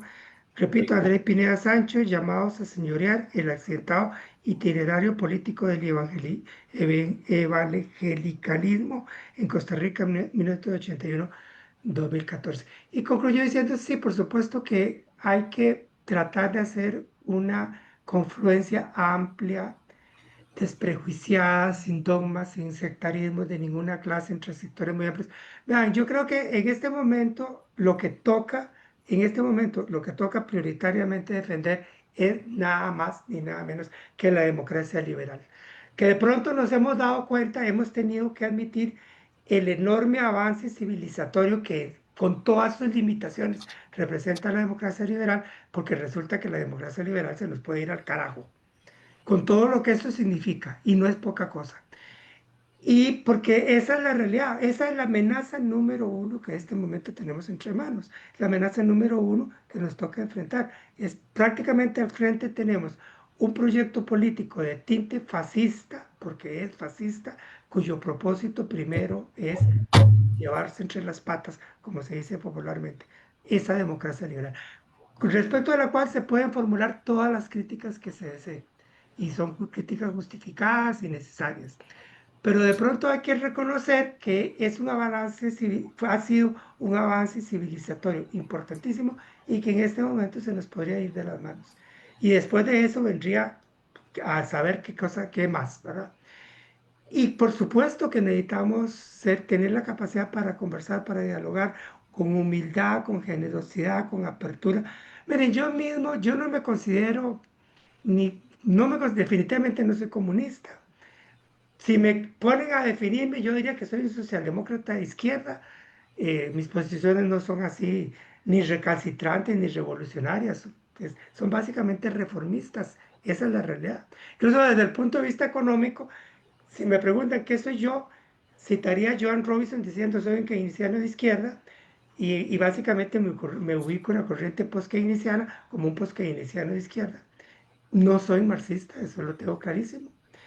Eh, y es necesario que conversemos. Los que dicen que son comunistas, con todo mi respeto del mundo para esas personas, conversemos. Los que se ubican en una socialdemocracia más tibia que la que yo sostengo, conversemos. Los socialcristianos, que todavía los hay, conversemos. La gente que tiene conciencia social, que tiene conciencia crítica sobre lo que pasa en Costa Rica, que aprecia la democracia, que aprecia los derechos humanos, conversemos también. Tiene que ser una confluencia amplia, Total, porque sí. si no esta cosa se nos va de las manos. Gracias. Excelente. Alexander, 2 minutos, ya nos pasamos el tiempo, pero dele, Alexander. Ya cerramos. Ok. Sí, yo solamente quiero apuntar varias cositas. En primer lugar, el libro que recomienda Luis Paulino, yo también lo recomiendo, yo ya lo leí. El libro de Andrei es muy bueno y nos ayuda a tener una visión muy amplia sobre el neopentecostalismo actual y su influencia en la sociedad costarricense y más allá todavía de la sociedad costarricense. Entonces, también recomiendo ese libro, es bastante, bastante bueno. Yo creo que también una de las cosas hay que tratar de recuperar la solidaridad. La solidaridad es un elemento que se nos está yendo de las manos, se está imponiendo el individualismo con mucha fuerza. El capitalismo aboca por eso. La solidaridad es fundamental. Los, los, los grandes acuerdos sociales de Costa Rica que se han tenido en el pasado han sido por movimientos sociales, pero no han sido por personas solas. O sea, detrás claro, siempre hay un cabecilla, un líder que sé que firma, pero los acuerdos, todo el Estado social de derecho, por ejemplo, que tenemos todavía, que se están tratando de desmantelar, ha sido por la solidaridad del pueblo, solidaridad de movimientos sociales. Y creo que eso hay que recuperarlo de nuevo, ¿verdad? Hay que recuperarlo y yo sé que ahorita se nos está dando se nos dan políticamente. Hay mucha persecución para personas que pensamos diferente al gobierno actual o al gobierno anterior, pero no hay que bajar la cabeza. Hay que seguir con fuerza, con fuerza, no con violencia. Tampoco yo no creo en la violencia, ni creo que hay que ser confrontativo, ni nada por el estilo, sino que, al igual que Luis Paulino, hay que conversar, dialogar, llegar a acuerdos. Pero sí, el país necesita cambios bastante fuertes, porque una de las cuestiones que me preocupa mucho es también, aparte de la solidaridad, es la desigualdad. Costa Rica es un país cada día más desigual. Hay lugares en los que ya no se puede ir. Hay lugares en las playas donde la gentrificación ha entrado con tanta fuerza que Muy ir permiso. ahí es como ir a un hotel de 5 estrellas. Hay que pagar lujos. Yo hace poco estuve en una playa en Guanacaste. Me llevaron, yo no sabía mucho de esa playa, no la conocía, me llevaron. Llegué y me encontré que no había casi costarricenses, solo extranjeros. Pero me di cuenta que por qué no habían costarricenses, porque los precios son impagables para una familia costarricense. ¿Cómo es posible que llegamos a almorzar y yo pagué por un casado 25.000 colones, por ejemplo? Por un café, solo por una taza de café, 5.000. Y bueno, esos Y, precios son impagables para una familia costarricense, ¿verdad? sí, Y solo extranjeros habían en esa playa. Entonces, y así se hay a lo largo del país, en playas, en montañas, la gentrificación no iba bien, entrando, incluso en zonas ya urbanas de la GAN, como Barrio Escalante o mismo Barrio Amón. Pero la gentrificación es fuerte y se nota. La desigualdad es más fuerte, los cordones de pobreza aumentan a lo largo de todas las ciudades, donde las personas viven con lo mínimo o menos de lo mínimo, ¿verdad? listo. Muy Sandra, bien, eso gracias, muchas sería. gracias. Muchas gracias. Compañeros, les agradezco el alma a Nino, Oscar, Cecilia, Filo, que también me acompañó, y vos, Alexander. Eh, Quedamos para una próxima. Yo creo que esto es muy rico y en la próxima yo lo voy a invitar. Por ahora tenemos un trabajo con las mujeres la próxima vez para ver qué opinan las mujeres de este problema. Es importante descansar para recogerlas porque las mujeres votaron mucho por la hora. No solamente por las mujeres, sino que fueron con. Termino con una frase que acuñó el de ¿cómo se llama este muchacho? Ya murió. Eduardo Galeano, que decía que no debemos de dar pensar en el sentimental. Eso lo trajo aquí en una discusión la muchacha Erika Mata. No debemos dejar de sentimental. Era un periodista y decía, o sea, es unir el pensamiento al corazón, que decía Paulino. Es decir, no debemos perder de vista que somos seres humanos, que tenemos sentimientos. Yo la dije Y verbalmente. eso es lo que se ha aprovechado mucho nuestro querido presidente y ahora la señora. Bueno, buenas noches. Este fue un programa más de alternativas. Un saludo cordial a todos aquí en el mundo. Buenos días, buenas noches, buenas tardes. Saludos. Buenas noches, compañeros. Aprendí Eh, mucho de ustedes